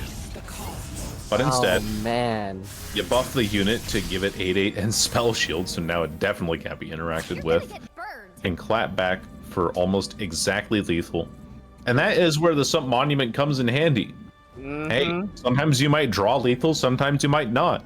And in this case for Anfitriao, it was not the case, and the elusive damage goes through. It's so risky though. Like maybe there is an argument to like play it on turn 3, but I don't think I'm a fan of playing it on turn 3. Like I feel like the issue is, right, if you don't play it and you're not gonna block, then you're taking damage, right? And that means when you finally do play Sump Monument, right, and you start getting those shrooms planted, it now you're kind of like closer to dying since you're not really at 20. But then I don't know, it's like a trade-off. It's tricky. I feel like when anytime I've played it, I've been like, I'm dumping this on the turn that I feel like I am about to die. and then just handling it from there forth on and praying that I don't draw them. I've also played it on like turns where I'm thinking, this damage, it looks like I need to mitigate it. Yeah. I don't want to be blocking fully, so I'll play it here. Not exactly like on lethal turns, but definitely later than turn 3, so potential for lethal for Anfitriao in that turn. And it didn't end up being that way. Interestingly enough, Danwind is running Ruthless Raider. Ruthless Raider is a card that I've seen cut out of a couple of lists because you have Glacial Saurian and you need the other Weapon Masters in there. So I'm curious as to what they've flexed off of to keep that in their list going forward. But Let me seems to be working for talk to you them. about this list that Dan's bringing. Okay. There's actually a lot of 1-ofs. Blades of the Fallen, Catch, Elixir of Iron, Here to Help, Fellow's Breath, Wild Claw's Ferocity, and Variegated Ice are all the 1-of spells. The only 1-of unit would be that Ruthless Raider. Wow. I forgot what Blades of the Fallen does. That was one part that caught me totally off guard, and I zoned out for the rest of it. I like it. I like it. It's given Ally Last Breath, summon an Acathian Mirage with my equipment this round. So basically, you put it on a unit that has equipment, you know, you think it's going to die, or it is for a fact going to die because that's first spell, then you can suddenly get a unit back. Kind of like unit recycling. I like it. It's an interesting card. You don't really see it played too often. I feel like that is a lot of 1-ofs, but I feel like the 1-ofs aren't too bad, right? A lot of your board is pretty strong, especially with the way that you can get all the buffs onto your units, so your opponent like has to kind of interact with it anyway. Ooh, here we go. In the Forge on. We're saying you have to trade this dragon away or take N. Okay. Trade it off. Haven't Take found the both damage yet. or draw 25. It's just that that meme, the custom Uno card meme. Oh, okay. We do have Volts, so that gives us Gnosis, I believe, right? Because the unit will proc, the Rock Bear comes out, and I believe that summons Gnosis, and then from there forth we'll get Rekindler and all the hubbub and get our I'm full little combo curious going. to see, because landmark countdowns happen before card draw and before round start effects. I've As seen it. a scientist, I need to have this information written down. Okay, check this out. We're about to look at it. Okay. All right. Bear gets summoned. Yep, there it goes. Wow. And before card draw. And before card draw. Fascinating. 6. Handshakes all around. That is a successful research paper done. It's successful research paper. Absolutely. We have it for science. Where's Cyberdigger? Go ahead on the paper. Now, I feel like this is still tricky, right? Our Gnosis is a 6/6. We don't have Anfi's hand, so we don't know what kind of control options we have. This deck is running Quietus and of course Vengeance. Even Castigate. We do have the mana for Castigate, right? If we go for an open swing now, we can trade Gnosis with one unit. The other unit is kind of like, eh. We also have the 3 Sisters. I'm not sure if we want to save that really for like a Gnosis level up, or if we try to go in for the block on Gnosis. Because we really don't want the Rekindler to come out. Okay. Danwin opting into There it goes. the board buffed out and is blown to bits by Castigate. That is also exactly 10-10 for Nasus on this next turn. Thanks to the 3 Sisters, it means that Nasus will not be able to swing back for lethal, and because of Danwin's hand, they will be able to play a unit and an equipment. I will most likely assume that that's going to be the Favored Artisan into an equipment here. Nope, never mind. My assumptions were incorrect, and I have misled myself for the last time. We have a Weaponsmith Apprentice, because you can do Favored Artisan. You can forge the Favored Artisan to be a fearsome blocker, but you don't really need to, again, because of Frostbite in hand. This is amping up the board. However, Alright, we finished it now. Rekindler. And like, you know what's good about this deck now that I'm like kind of watching it play? You're getting these units that you would normally spend the mana on for free. So now you have all this mana to kind of just interact with your opponent. It's exactly what it is. That's what's made it so efficient. I mean, you do have to play a landmark, and you have to keep units on board for that to work. But here goes a Frostbite, like we expected. Neither of these units can block Fearsome anyway. And they'll be taking the 4. Don't want to give Nasus any more stats. Don't want him to be punching in for the 1 extra damage. 15 is a perfectly fine and healthy location to be at.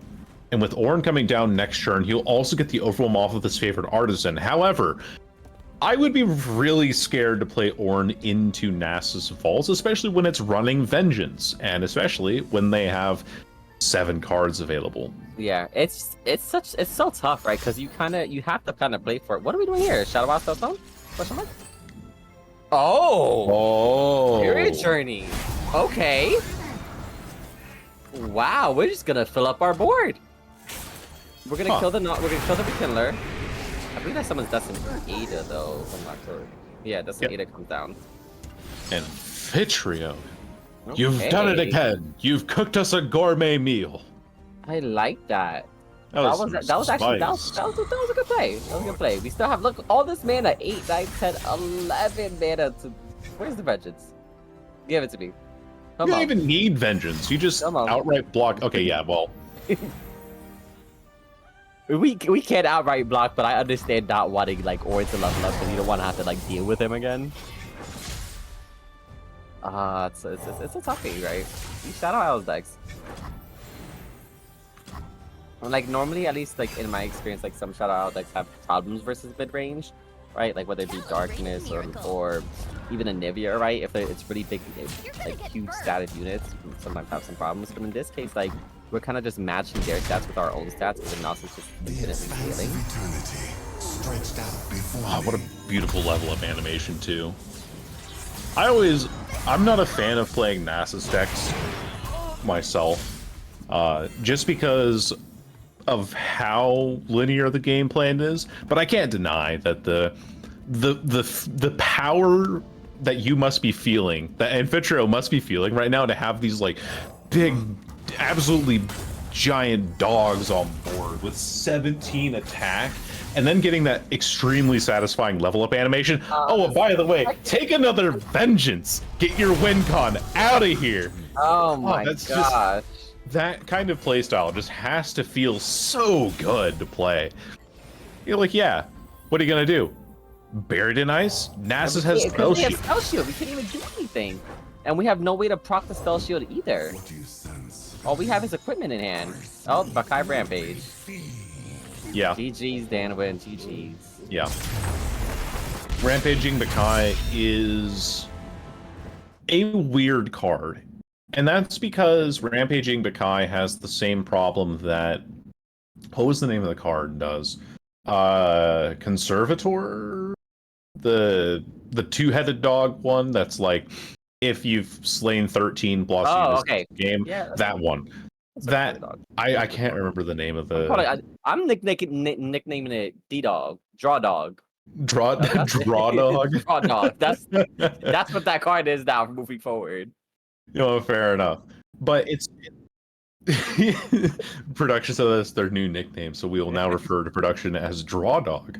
Yeah, the thing about the Rampaging Bakai is it has that same kind of strange requirement that doesn't fit into any other deck. But when it fits into the Nasus list like that we saw at the very end there, it feels really good.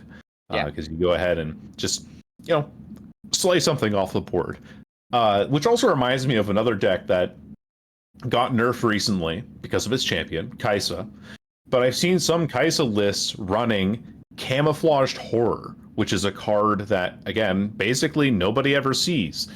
But is I want to say a 7/5. I'm pretty sure those are the stats. But when you play it, it strikes an enemy. And there are no other lists, and it's an evolve card, right? Yeah. And there are no other lists that run it.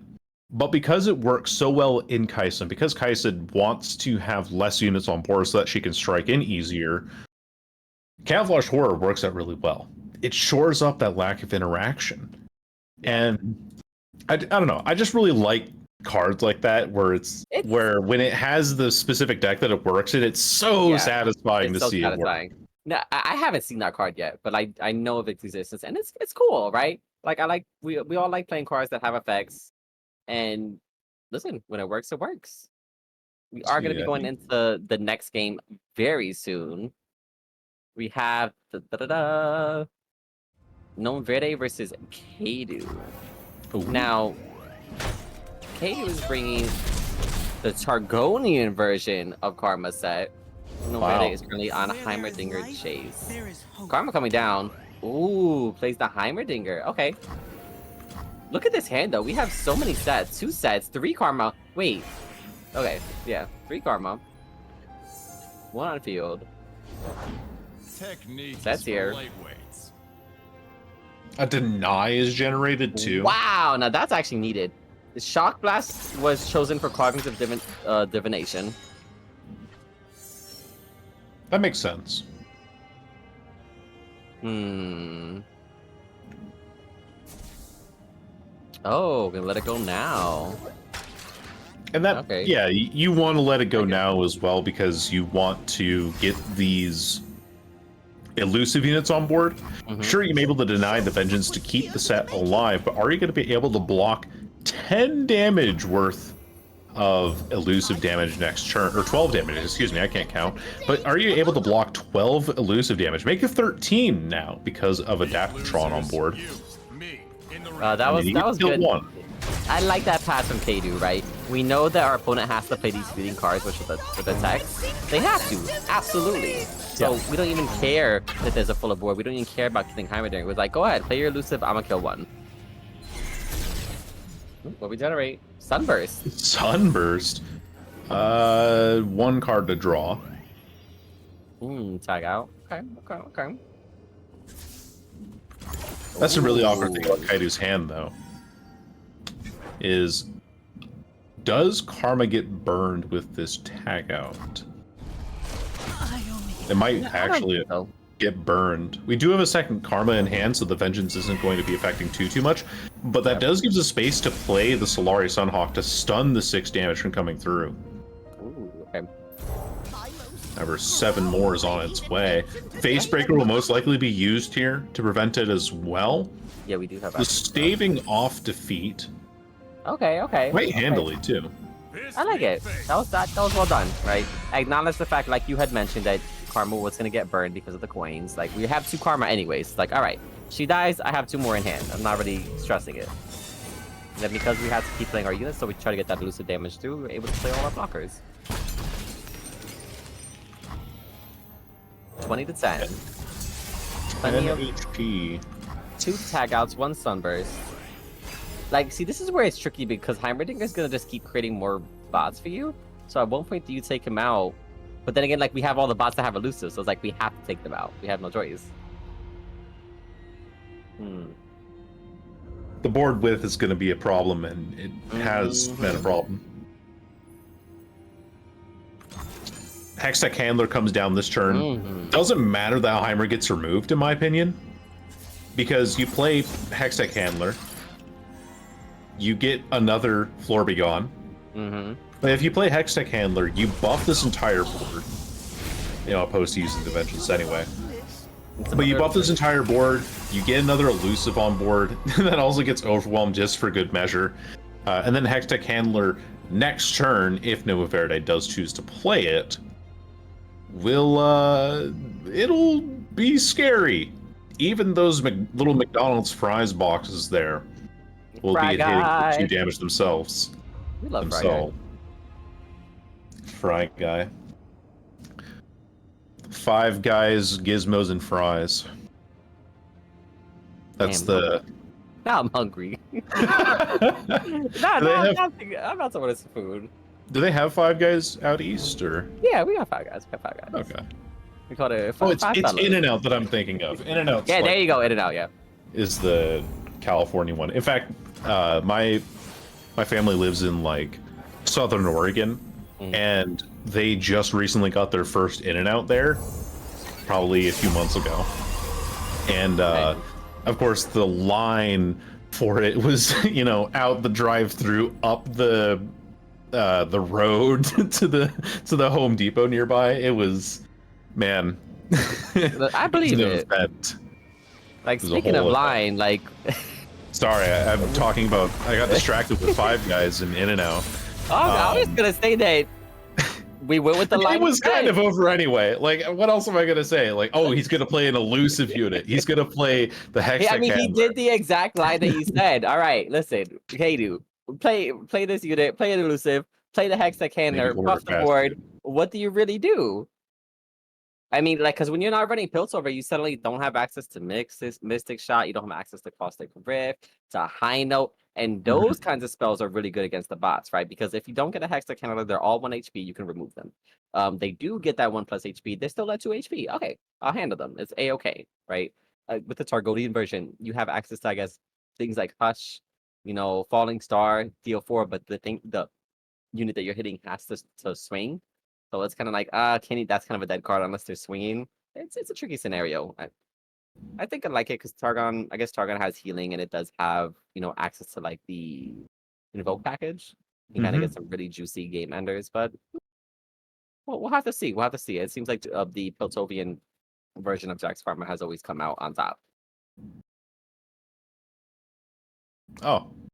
The last game already. Draw Dog says that was the last game, so. Even at 32 minutes? They might be banning. They must have played the first match really quickly. Damn, it must have been fast. Like, really fast. Well. Well. All right, then. I think looking at GnomuVerde's lists, GnomuVerde was very well poised to defeat what Kaedoo was bringing as well.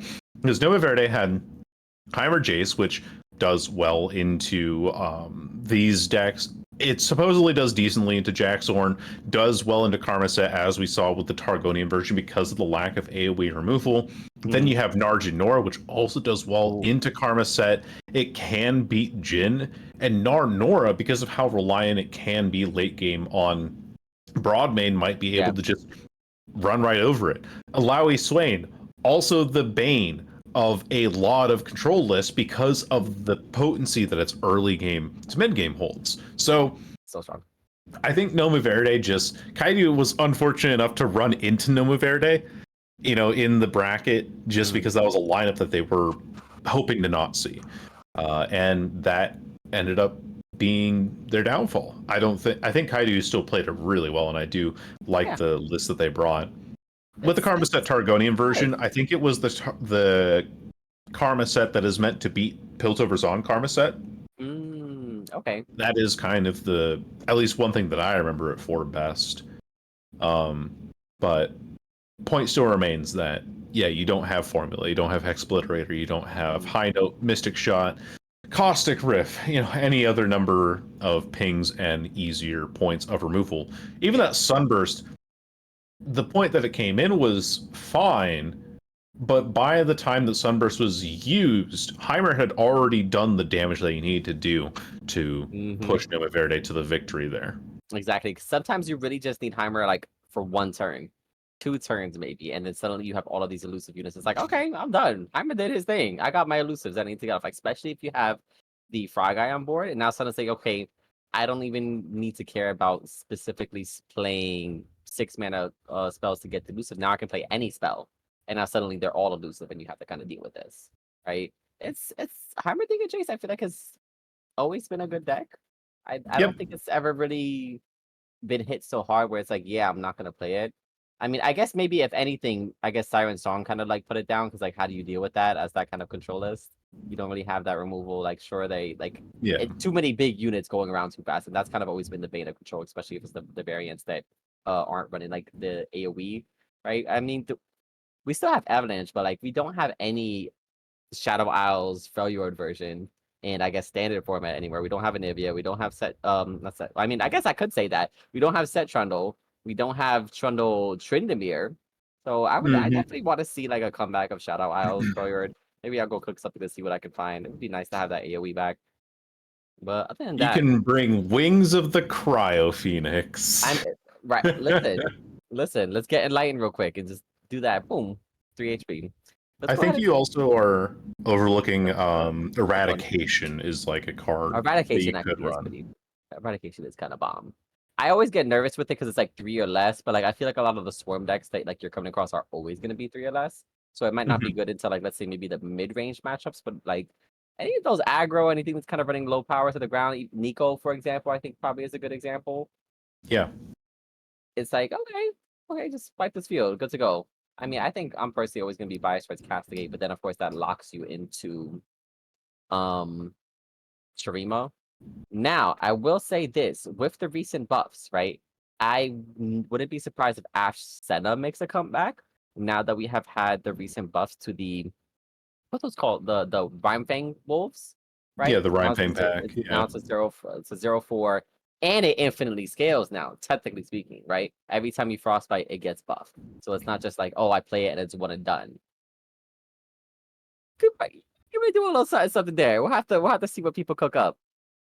Now, the next match we're gonna have is gonna be GnomuVerde versus Angelo. Let's take a look at these decks, right? We're already what GnomuVerde is bringing. We're bringing Heimerdinger Jace, Narjan Nor, Alawi Swain, right? Angelo is bringing Heimer Chase, Gnosis Viegar, and Jax Ornn. If you're either of these players, what are you looking to ban? Right? I feel like if you're Angelo, you probably don't want to fight the. I want to say I feel like you don't want to fight the broad main list, but you kind of like low-key don't have a choice. I mean, I guess you kind of sort of do. Huh. I wonder. I mean, we'll really only find out as the game goes on. I feel like you might not want to face Jax Ornn. Or, sorry. Is that right? Alawi Swain, yeah. I meant to say Alawi Swain. Jax Ornn is what Angelo is running. I don't think you want to face Alawi Swain, because Jax Ornn does struggle into that. The potent removal, the access to heavy metal as well. There are a couple of tech cards specifically that Alawi Swain can bring to beat Jax Ornn. And that can also do pretty well into Nasus, because Nasus gets stunned with a pirouette removed by a Broadmane, which we know that GnomuVerde is running. Wait, no, actually, I'm making assertions that I should not be ahead of time. They're not running Broadmane in this list, but they are running Scorched Earth, they're running Disintegrate, those sorts of things. So the pings plus the targeted removal to take Nasus off the board makes Alawi Swain a pretty rough matchup overall for Angelo, so I wouldn't be surprised if that was the ban here. And since we see Heimer Jace, it's a 50-50 on whether I was right or not. Okay. Narjan Nora, on the other hand, you know what? Hard to say. Very, very hard call to make. Now we see here that Angelo is playing the Veigar version. Reason being is because your top end is going to be Death and Ada, so that if Veigar does stay on field, right, when Death and Ada finally does come through, it is potentially a board right. Here we do see GnomuVerde also playing a Shadow House deck. Immediately Soul Harvest the Veigar the moment it comes out. I find it so interesting that Verde is playing Veigar, but then also playing Vaults of Helya at the same time. Yeah, it's interesting. It's interesting. It's like, I feel like it comes down to, like, if you don't find Vault, you can let Veigar, like, ramp up. And then when you finally do find it, eventually when you get to your top end, like, it works out. And I know that was, like, one of the versions that was initially played, while there's the other versions where it's like, okay, let's play Azir Gnosis, and now we can have access to Glory's Call and start getting these really good Emperor's deck cards out. I found it out. Interesting variations, yeah. The really fascinating thing about Angelo's Veigar Nasus deck. There are no 5-cost units. So, you play Veigar as a 4-mana unit with Vaults on board. Veigar does not die because of the way that Vaults. Oh, okay. So you're basically relying on the Rock Bear to get proc, so when Rock Bear summons, that's going to bring out the Gnosis. Correct. Okay. I like it. That's cool. I've seen some variants that like they do run the Veigar like a 5-drop, and the Veigar ends up dying. But I kind of like that more. Now you can actually have a chance to keep Veigar on field. That's some really smart deck building there. Running 1 copy of Miscall, 2 copies of Riot Negation. Angelo properly respecting the Hextech Handler block into a Mystic Shot. Not something that you exactly want to deal with, but another thing you don't want to deal with is a board this wide. Angelo is now being put a little bit up against the ropes. Has to use the Ancient Preparation to try and find something useful. Most likely looking for that Vaults of Helia to get those freak units on board and everything. But it'll have to be next turn, if that is what they're indeed predicting into. Unfortunately, we don't have the second hand available for Angelo, so... I have... We'll Can't have it up in a minute. What Angelo has right now are 2 Rekindler, 1 Hate Spike, 1 Quietus, and a Missed Call. Hmm. Oh, Hate Spike. Here comes the Hate Spike. No, the problem with this Hate Spike is that it does muddy your miscall. Hence the reason why it's being used on Rockbear Shepherd. Mm-hmm. Because if you use it on Rockbear Shepherd and your Nasus dies to the Mystic Shot here, if you use Miscall, you get a decent unit either way. You know, Rockbear Shepherd's not a bad unit to have. You can then get the Rockbear back to then get procced by Vaults of Helia to pull another Nasus out of the deck. But if it hits Nasus, awesome, it hits Nasus, and Nasus is an 8/8. Actually, no, Nasus is just an 8 AL, right? What am I saying? I'm more worried about Piercing Darkness. That's what I should be worried about. I'm not doing math. But here we are. Yeah, out of 10. I should count. I really, as a card gamer, one of my natural debuffs is that 1, I can't read, but 2, I also can't do math. Because, as they say on the Mastering Runeterra merch site, we don't even use the miscall. We want that to die for the Rekindler here. Yeah, I think it's okay to let it die. You have 2 Rekindlers, so you know you're gonna get 2 Gnosis back. Math is for blockers. Math is for Do I blockers. look like a blocker to you?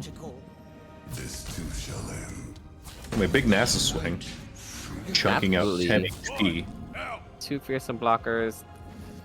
I mean, see, because now, I mean, I think next turn we're gonna have the progress day. Because now we really need to start looking for some other answers, and we definitely need our fearsome blockers.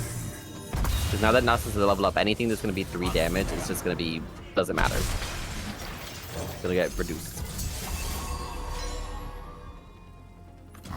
Can we even afford progress day? Ooh, Abel's Pharaohs. I mean, legally speaking, yes. Pharaohs also doesn't have any counters in this hand.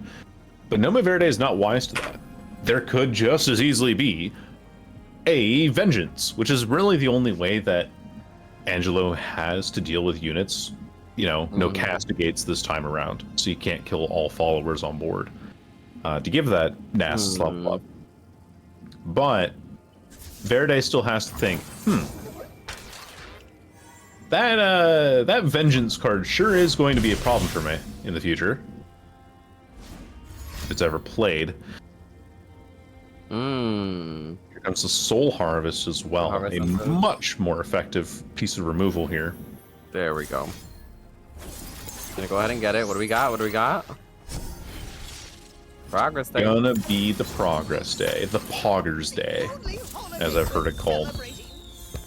And yeah, not going for Albus because you don't want to trade it into Nasus. You didn't really have anything available in hand. And yeah, you want to get the T-Hacks on board. It just gives you your biggest stats that you can possibly use. Kindler's here. I was gonna say we have a blocker now for Fearsome, but because now we have 2 Gnosis, it doesn't matter. We had another blocker. Legally speaking, not dead, but... Well, no, hold on. Could be dead. We're close to dead. Not quite, but we're...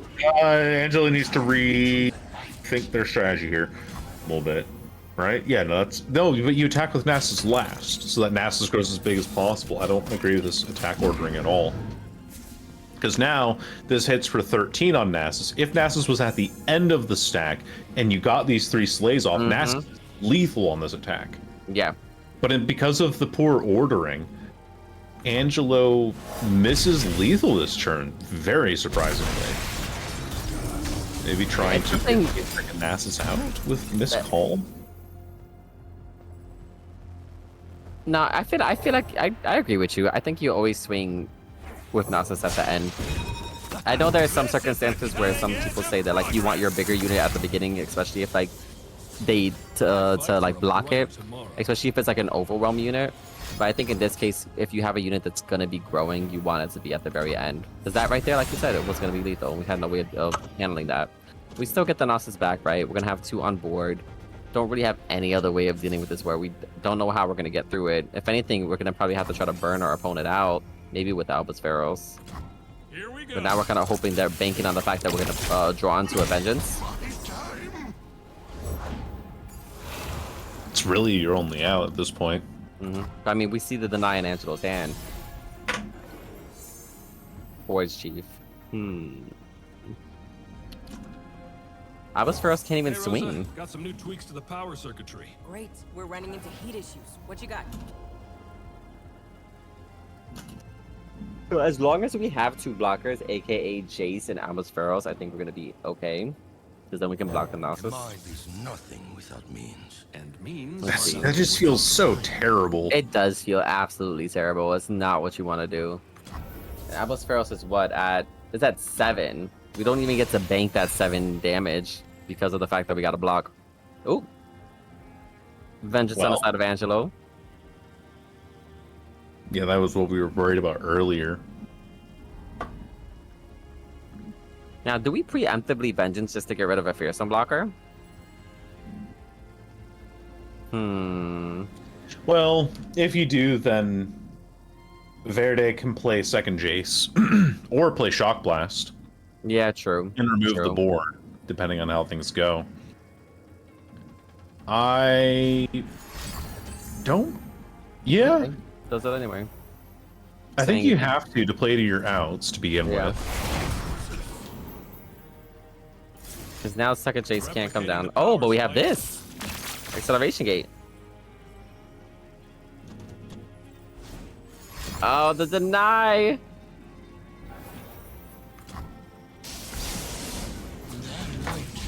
There we go.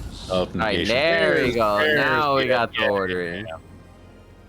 I think at that rate now it's GG. Yep, GG. You know, Verde just sail through. That's a really interesting Vhagar Nasus list, I gotta admit. I'm curious to see what the stats are on that exactly. Like Nasus Vaults list into Heimer Jace, because it really felt like, even without Vaults, that was without Vaults. We didn't sing a single. Yeah, that was without Vaults. That was no Vaults at all. Like, we got the Vhagar, we got the Nasus, we got the Rekindlers, and I feel like that's kind of there are some decks where if it's revolving around the landmark and you don't get said landmark, that it feels really, really bad. For example, Scar Grounds. You need Scar Grounds in a Scar Grounds deck. But like, it seems like with the options that Shadow Isles gives you for revival, that you don't quite need it as much, because you have ways like, what are you primarily doing? A, you need to get Slays off. Okay, Shadow Isles gives me things to kill. B, I need to revive my important units, aka Nasus or like Rekindler, things like that. Okay, Shadow Isles gives me those tools, right? Shadow Isles in itself kind of already gives you everything you need, and Volt's kind of like that extra cherry on top that if you do get it, okay, now my game plan is a little bit more automated, and now I can spend my turns, rather than playing my units out, I get to now spend all that mana interacting with my opponent. Really strange pass from Angelo, but it kind of makes sense considering the hand as it is right now. Want to try and guarantee these Weaponsmith Apprentice on board and don't want to get removed so early. And hey, you know, buffing up quick attack as a weapon in the hands of the Piltover and Castaway is a pretty decent option, but GnomuVerde plays the 1/1 drop, doing their best aggro impression here, and decides to go for a pass anyway. Now, something that's really scary in Angelo's hand that I believe they kept is Buried in Ice. That card can potentially end the game here for Angelo if it gets to that point, if GnomuVerde isn't able to find their Kawa piece early enough. And with a Heimer in hand and a Piercing Darkness and a Formula, you technically do have those options. Technically.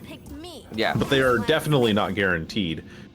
Buried in Ice feels like the main way. It is Freljord's champion strength. It is the card that these Freljord decks are playing nowadays in order to remove things. In fact, a little bit of a, I don't know how well kept of a competitive, eyeball or secret it is. I want to say like, a little bit of an industry secret, but Yeah. I don't know. Maybe you could like call the competitive scene an industry. Getting sidetracked. One of the decks that we've seen come back in droves lately is Thralls. And that's because of how it's able to deal with some of these mid-range lists. And how Thralls has historically been very hard to interact with. Oh, and guess what else it can run? Buried in Ice. Another great card for Freljord. So we're shifting into a mid-range meta with Buried in Ice. Oh, here we go. Dictating some of those matches. Fish fight to kill Heimerdinger. Important. I like it. Goodbye, little Yordle man. And it's good. I like the fact that we put it on the 5/4, really respecting the Mystic Shot. Yep. Mystic Shot is used too. I'm not sure if we save this unit. Is it worth it? I think it is. And here's why. You save this unit because you don't really have other units in hand. Like, yeah, sure, it goes down there with the combat cook, but maybe they want to replay their weapon again here, and they'll be trading off of 1-drops. Understandable. But I would honestly pay the mana to save the unit there, so that I have a better board presence, and then force the more removal later down the road. Trading 1 mana burst speed for 2 mana, that sort of thing. Yeah. Okay. That's interesting. Heroes Financier picked up. Neither player has their champions. Double Buried in Ice though. Like we're basically kind of just rocking with this Scout Forge Cook right now. Shock Blast Eradication Formula. Shock Blast? Shock Blast. All of these are fantastic options. LOR, thanks to Reggie, is able to block that once. Can block it twice with the tough unit too.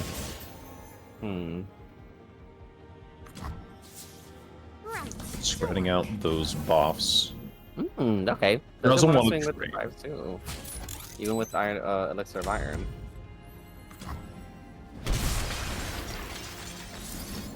Maybe Elixir of Iron is being used to, I don't know, save a Jax from removal with Piercing Darkness or something. I've honestly I see it. Real idea. Maybe used as a better block for Overwhelm? Yeah, we could use it. Now that we have double, like, it really comes in handy. But we can go ahead and block that Overwhelm, get rid of it. Like, not having Hextech Handler come out, like, these units they're all 1 HP. They aren't really not really doing that much damage. Put a block, drop that, only taking 4, maintaining our units. I mean, mind you, we still have a Shock Blast so we can get rid of these two. I wonder if GnomuVerde is going to pick up on the fact that our opponent doesn't really have any other units. Because if we don't see Ornn come down, I'd kind of be inclined to start, like, really removing things. It's like, yeah, I'm going to get rid of this. Because you seem to you're not really doing too much right now. Oh, and the Ornn is found. It has to be Scout Ornn. That's what I'm expecting next round. Oh, absolutely. Mind you, no Vengeances come down. Hextech Handler found. We get to buff the board. No champion still on GnomuVerde side. Third copy of Ooh, I'm bigger. Adaptatron is found too. So you could have a whole bunch of those units on board. Alright, here we go. Not really. Vengeance check, you got it?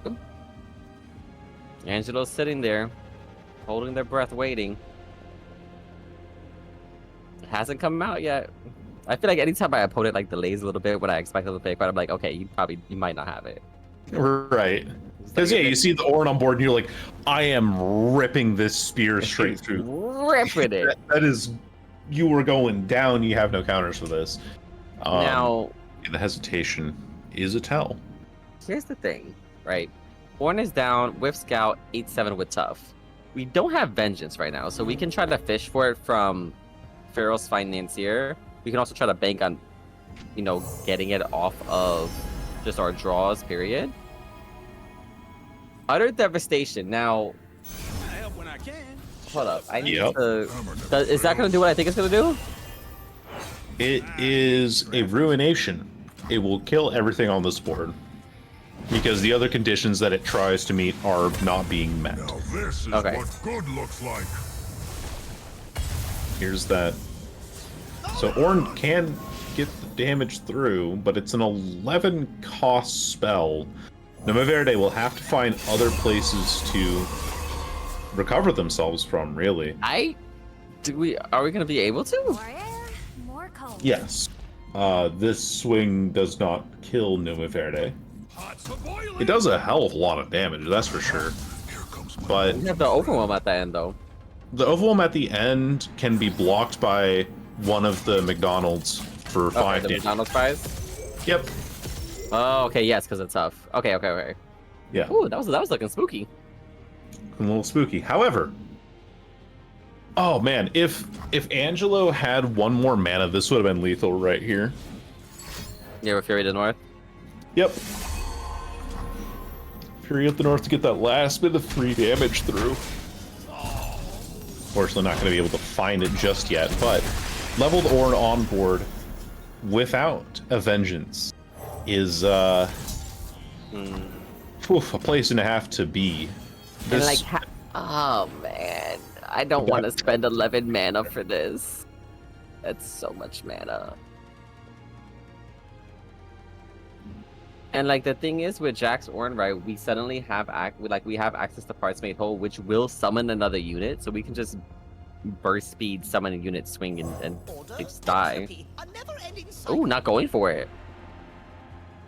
I think Verde respects it enough to know that they don't really have that option for themselves.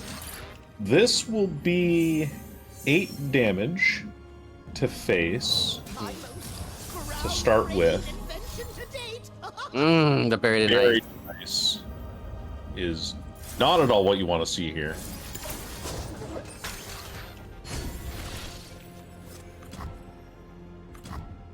Yeah, not a whole lot that GnomuVerde can do against that card now.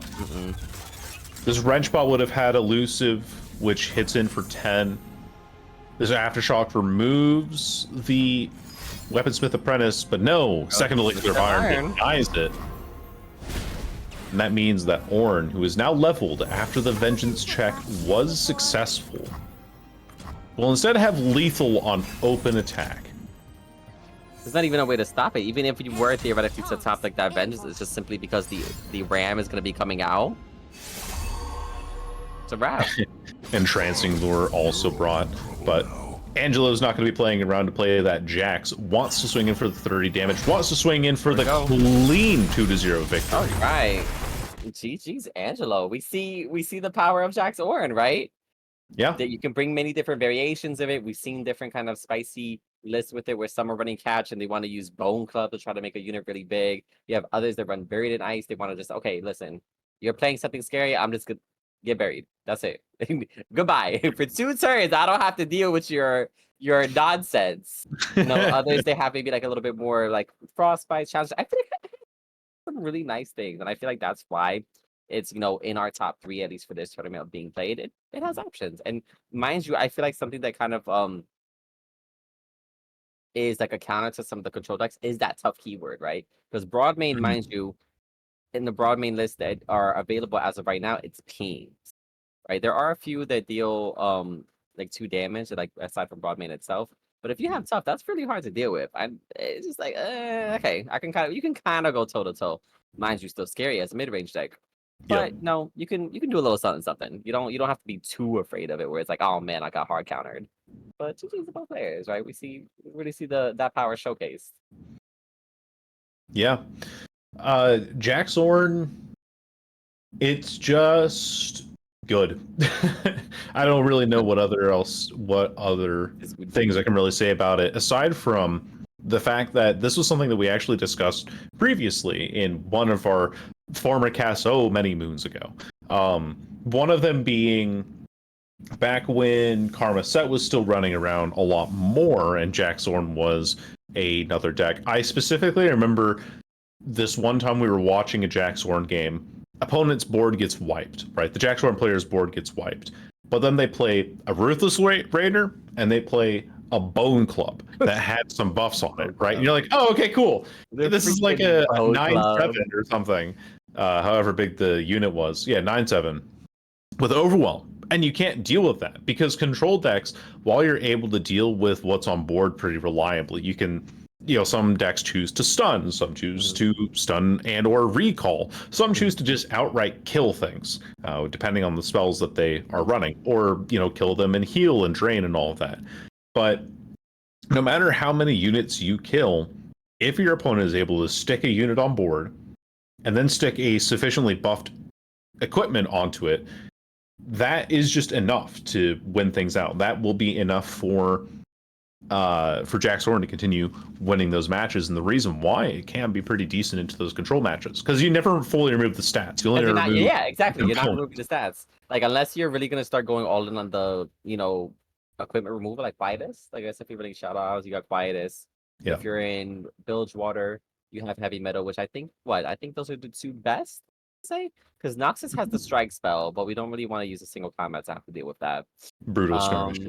What are the other equipment removals? Well, there's a one that people don't think of it. Yep. There's another one that people don't really think of that often, but it's Puzzling Signpost destroys equipment. True. 4 mana. It's a little expensive, but I mean, hey, it's a deny.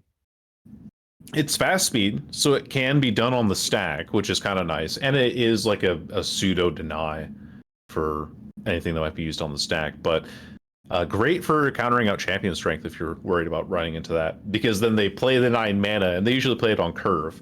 And that's tough for them to ramp back up too. So kind of keeps you alive for a little bit if you're bringing it. Mm-hmm. But not exactly ideal for removing equipment. Yeah. No, absolutely. Now, we're about to approach into finals, Kai. We made it. Made it to the end of the tournament. We got finals, and we've been running through it.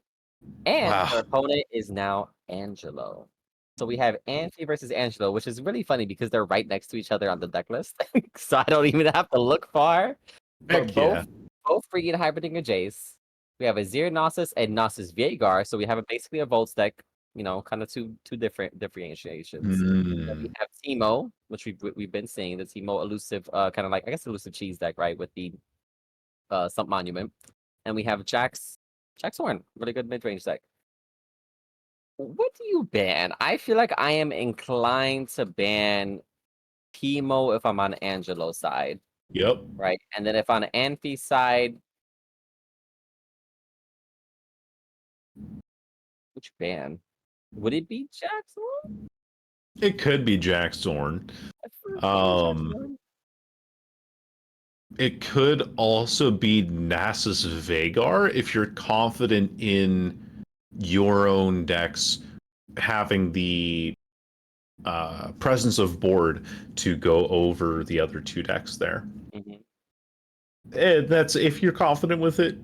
Heimer Jace says we saw can lose to Azir Nasus or to the Nasus decks if that is ever a possibility. Oh, but I could have it totally wrong.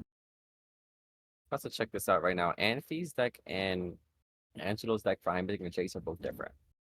All right, let me click on Amphi's deck. Amphi is running 3 Ruination, 3 Vengeance, 3 Production Surge, right? I feel like that has High Note, Mystic Shot, Aftershock, 3 of Aftershock, which I feel like is planning for the Sub Monument decks. Sure. Now, in terms of Angelo's actually is running a Ruination, 2 of Hex Obliterator, no Aftershocks. But are they running Tellstones?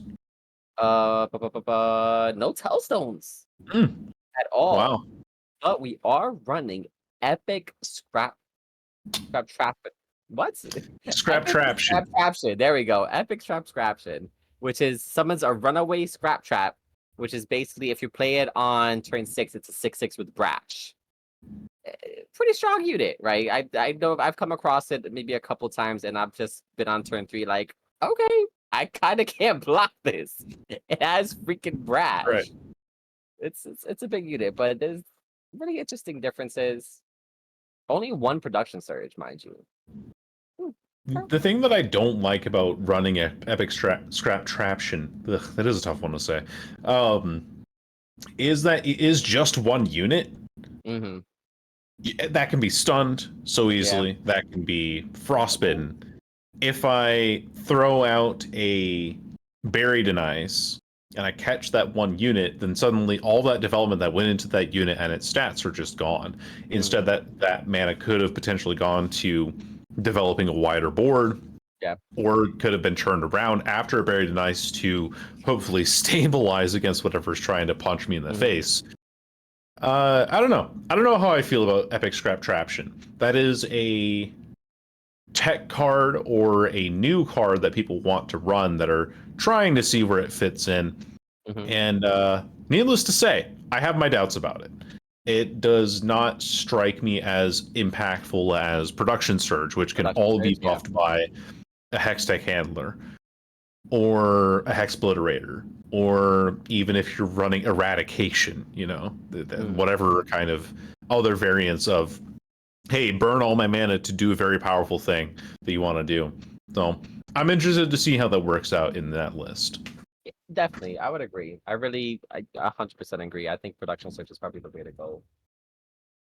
Now let's take a look at the Vault deck, right? Because we were seeing this, right? We have Azir Gnosis and we have Vanguard Gnosis. Vanguard's out of 2 of, Gnosis out of 3 of. For the Azir version, we have 1 Azir, 3 Gnosis. Now, in terms of differentiations, we have a lot more units in Anfi's list, right? Mind you, they're one-ofs, right? We have Destinator, 2 Pakai, 1 Grave Companion, which is the dog. We have Desert Naturalist, Carnivorous Dragon, and even Cascade's a one-of. Glory's Call, Rite of Negation. A lot of one-ofs here. And then in terms of Angelo's variant with the Veigar, 2 of Destinator. So we're really banking on keeping that Veigar on board so we can at least get Darkness up to E3, even 4. I think 4 is a good number. 3 Vengeance, no Castigate. We're just saying forget it. We don't care about these unit-wide boards. 3 Soul Harvest, 3 Hate Spike, Quietus. I like the Quietus, so really planning to fight any maybe equipment decks or like the more low to the ground unit decks. 3 Soul Harvest is really interesting. Yeah, because I know sometimes that can. I mean, I guess if we're really thinking about it, like what kind of decks have we really been seeing like in the open that maybe weren't touched, right? Alawi Swain is one that wasn't touched. And we know that we can kill Swain pre-level up with Soul Harvest, and we can kill Alawi. I think even after level up, because I think she's at 3/7 when she's leveled up.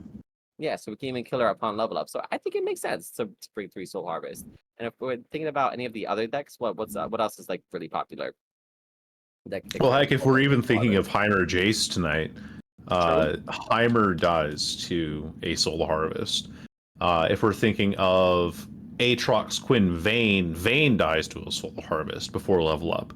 There are a lot of, and even Quinn before level up dies to a Soul Harvest. There are a lot of really good targets, I think, for that card. I was not convinced of it earlier until I was talking with some of my teammates, and they said, actually, there are a lot of good targets for Soul Harvest, and I was like, oh yeah, that's right.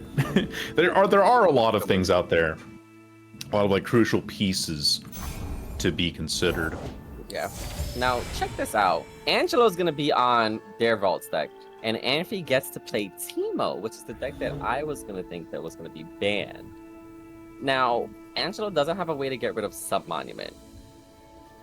Do they have a way to get rid of Submonument? No. I think only if they were to... I don't even think they have Glorious Call. They don't have Glorious Call. There's absolutely just no way to get rid of it. We have to kind of bank, like if that comes down, we have to 100% rely on us hitting the Nexus. And that's so scary because we did see earlier that Anfitriao won a match by not drawing lethal shrooms. Angelo's gonna have some issues because Angelo's deck, Vaults of Hellia, takes a little bit of time to ramp up. Wow, already hitting a shroom out of 5 in the deck. Yo. But it takes a little bit of time to ramp up. And elusives, what they like to do is just buff things in your hand immediately, and then just probably crush you by the time that a Nasus can become relevant or anything like that. Thankfully, there is a hate spike in Angelo's hands, so Anfitriao's units don't really stay on board. In fact, there's a Vagar being found here too. Not sure if that was what was taken or not, but could have even been a skip. Going for the raw. We didn't use purifying things just yet. Now, I think we do need to go for some removal here. Absolutely. Hate spike Okay. can be necessary. More hands make quick work. Might even come with Come and get after this attack. Who knows? We're Who's to putting say? our opponent on 7, right? There you go. Gonna go ahead and block that one. Yep. You don't want the simultaneous countdowns. Now, mind you, right, we're taking some damage now. We're already on 12. By the time Sub Monument comes down, depending on how much damage Angelo is going to be dealing, it might be a bit tricky to deal with the... Like, to have that be at that HP pool and then have all those shrooms in your deck. Interesting to see that it was the 3/3 killed. armed and ready. Yeah, the not augmented the Teemo. clockling. Yeah, the augmented clockling. I would have expected Teemo to have gone down. I think Angelo's more confident in using this hate spike to kill Teemo. Might not even go for it though. Targonian Telstones is something that has to be respected. You don't want to be... You don't want to give them the incentive to play that card. Some monuments here too. But you don't want to give them the incentive to play that card and push even more damage to face when you're already taking only 2 elusive damage. True. So I'm a big fan of waiting for that to go through. And here comes Angelo. Man. Look at this Gnosis. It's a 4/4, and this is what happens when like you don't throw Oh. what is a dog to a 6/6 Poro? It's like, I don't know, have you ever seen those news stories of people in Florida or whatever getting absolutely bodied? Oh yeah, I mentioned Florida and it's just like, oh no, what did they do this time? We're getting absolutely bodied by gigantic beach balls. Oh yeah, what during the storms? It's so funny. Yeah. That's kind of what the Poro is right now. And Nasus is just one of those people. The here we Poro go. is that beach ball, just boom. Absolutely. And look, as you stated, the hate spike is coming out now that we have no mana. Oh, and a vengeance! That's actually really good. Vengeance was a great find. There's no spell shield for Anfitriao. Just a bunch of elusive Oh, only one stuff. room. I do like that hate spike the previous turn as well to kill the Teemo on the turn before the Targonian Telstones goes through. But Telstones Targon. plus... Yeah, let's leave it. Blessing of Targon. There it goes. Rest in peace, Angelo. Well, this thing does things. Like if you're not able to interact with the elusive units, and mind you, I feel like Angelo was comfortable playing into it because they are running. Actually no, excuse me. Scratch that. No quicksand. We actually don't have quicksand in this deck. It's Anfi who's bringing quicksand. Interesting choice. I like quicksand. I feel like quicksand is very important. I think the entire idea of Angelo's deck is to try and counter Jaxorn and other mid-range lists. I understand. It makes Because sense. you're Like, bringing like, Triple like, Quietus, you're bringing Hate Spike to kill the Idol Yeah. in allowing Swain. You're bringing Miscall to bring things back in case it gets disintegrated and removed. When you compare that to a different list that's bringing Quicksand and everything, well, you can't Quicksand equipment. Why would I bring something that doesn't work on equipment? Yeah. So I think it's just a that makes different sense. strategies. Yeah. Yeah, that absolutely makes sense. But then with that being said, I mean, like we see Anthea's on Jace Heimer, so then it was indeed the Azir Gnosis that was banned. Why do you think that's the case? Huh. Azir Nasus. Well, let me go look at this list again and see if I can formulate some BS as to why I imagine this is the case. Like, I would imagine, I guess you don't really want to have to play into like a pseudo kind of mirror matchup. You also don't want to have to deal with, I guess, Glory's Call, summoning something that could be really good. Horizon Shine, Sleepy Doo.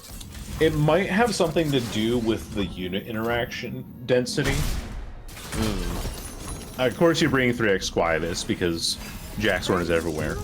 But because of Shadow Isles, Telstones, Hate Spike, Soul Harvest, Quicksand, Glory's Call potentially getting a Sandstorm like we saw earlier, 3x Vengeance and a Castigate. With Angelo's decks, when they're bringing this Vhagar Nasus and they're bringing Heimer Jace and they're bringing Jax Ornn, a lot of that is pretty vulnerable to removal. And so you don't want to play into it as much, but man, that's just The moment that you said removal, Anphi drew into all 3 Vengeance. I was just like, oh man, oh boy, getting through. Yeah, absolutely nothing. Yeah, you take your 3 damage and get out of here. There's nothing that's going to be happening. Okay. And hey, there's an Eradication and a Hex Obliterator. Pick your poison. It's a Hex Obliterator. And it is a very potent poison, one might say. Now, our game is full. So we do have to play something this turn if we want to like make sure that we're drawing into whatever we want to draw into. Which we can. We can play either the Soul Harvest, the Mystic Shot, or Frag Eye. Even Aftershock. And it will be Adaptatron. Very clearly indicating that Anfitriao has something to remove a unit from board. So Angelo might honestly go for the Vhagar to hold up Riot Negation mana here. Ooh. Well. I mean, like, do we respect the deny? And if we don't respect the deny, do we even decide to do deny here? I think. Oh wow, not like, even. Okay. I like it because you know you can see how Adaptatron can kind of take over the game, especially if it's able to get the elusive keyword on it. So, ooh, is that regeneration? It sure is. Regeneration. I think that's a really good hand read from Angelo. Because Anfitriao went down to exactly 6 mana after playing a Pharaohs. Yeah. So Angelo knows that in hand, there's got to be something that can remove these units more reliably at 6 mana. And so they would rather go for a much more even trade of mana that also gives the Nasus the stats that it needs to win. Because Hate Spike, when it's used on the right unit, kills 2 units. Yeah. So Big Dog Nasus will not be staying on board. This Vengeance is going to be ripped. You can hear the Valkyrie. How do you beat triple Vengeance?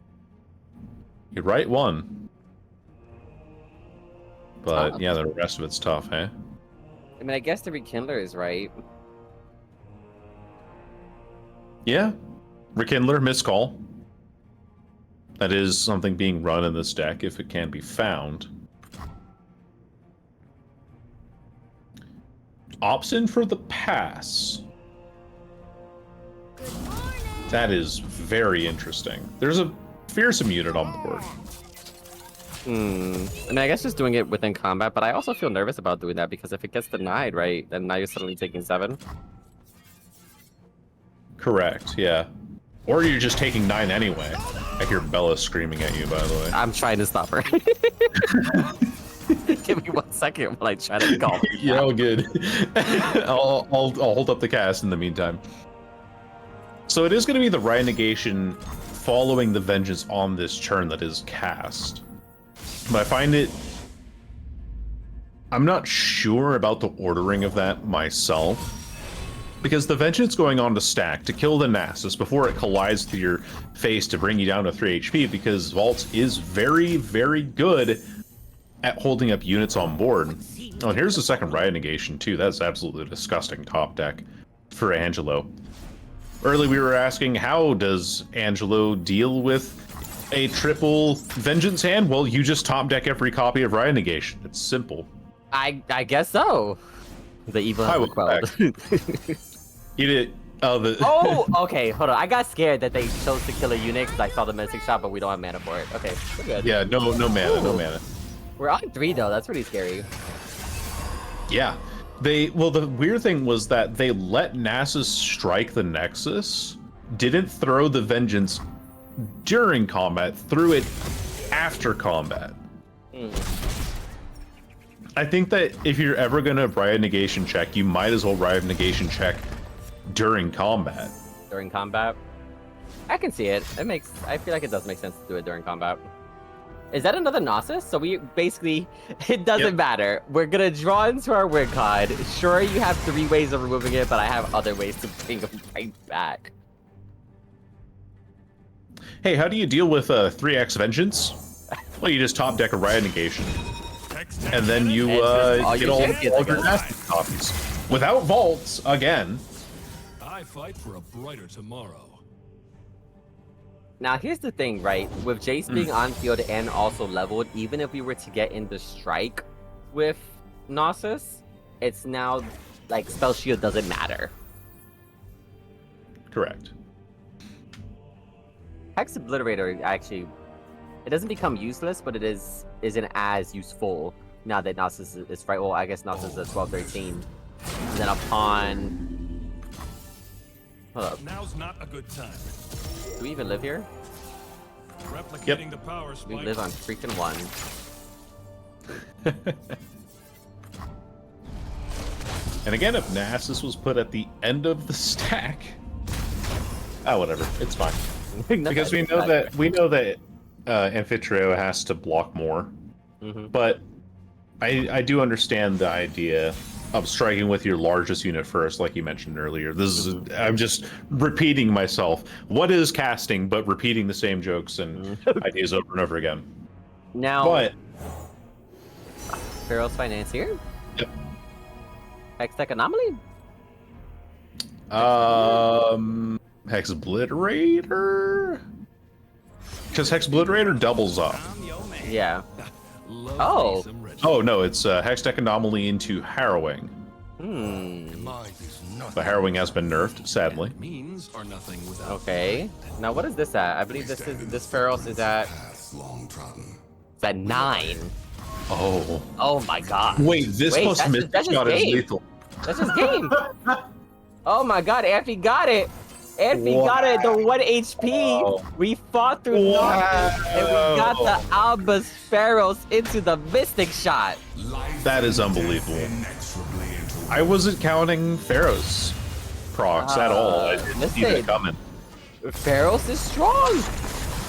Pharaohs ends games. That is the Jace Heimerdinger game ender. If you have exhausted your robots, if you have not drawn into your champions, Albus Pharaohs will bring you back. A whole 9 damage. 9 damage. 9 damage. That's a lot. That does 3 at base, by the way. So that means that only 6 mana spells were played. Man. Good That run. is- GG Amphi. Wow. That was close. That was getting there. That was like managed to get the 2-0. Oh my gosh. So That good. was like our 3rd comeback victory from 1 HP that we've seen tonight. Yeah. That is It's so narrow. It's not over until it's over. Keep on playing, y'all. You see what happens. Don't fear the triple vengeance, because you're gonna draw into your denies and you're gonna draw into the rest of your champions every single time. Oh man, good games, good games. It's interesting to see something like Ridiculous. these, like I guess they call them old early. But I feel like these archetypes kind of like showed out, especially after that what you call it, a variety patch? The patch that buffed Vault? Was that a balance? The patch? variety set, that's what I called it. Yeah, I think it's a variety set. I feel like we're kind of like in that meta when that first came out, because we're seeing Volts, we're seeing Heimer Chase, we're seeing some of the a little bit of the mid range, but I know over the course of say this week, I feel like it might take like maybe a week for the meta to settle, maybe a little bit longer, because I'm not sure if I'm trying to think of all the cards that are available in standard. I'm not sure if we have anything that's like really broken per se right now. I mean, maybe it's just hidden, because it seems like with the hits of Siren Songs, like the evil has been defeated. Mind you, you can still you can still play it on turn 3. You know, you have to use you can't do anything for like the rest of the turns. So you're kind of just leaving yourself open. The change to Siren Song actually really hurt the Evelyn variants of Siren Song, because you play it on turn 3 because you have to, but after not playing anything on turn 1 or 2, so you're really vulnerable prior to that. Then you have no mana left, but you can play exactly Evelyn to kill the one husk that you got off of Siren Song.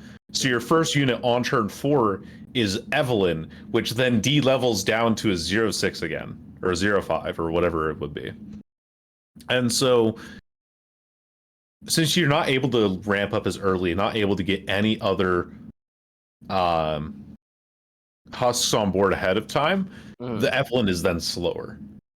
And even with the Fizz variants, yeah, you can't play anything on turns 1 or 2, so you don't have that kind of presence.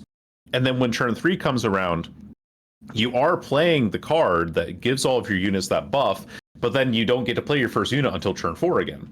Previously, what the power was being able to play, you know, Shell Shocker, and then another 1-drop, and then another 1-drop into the Siren Song, and then your board was on turn 3 preemptively buffed, and you were able to go through.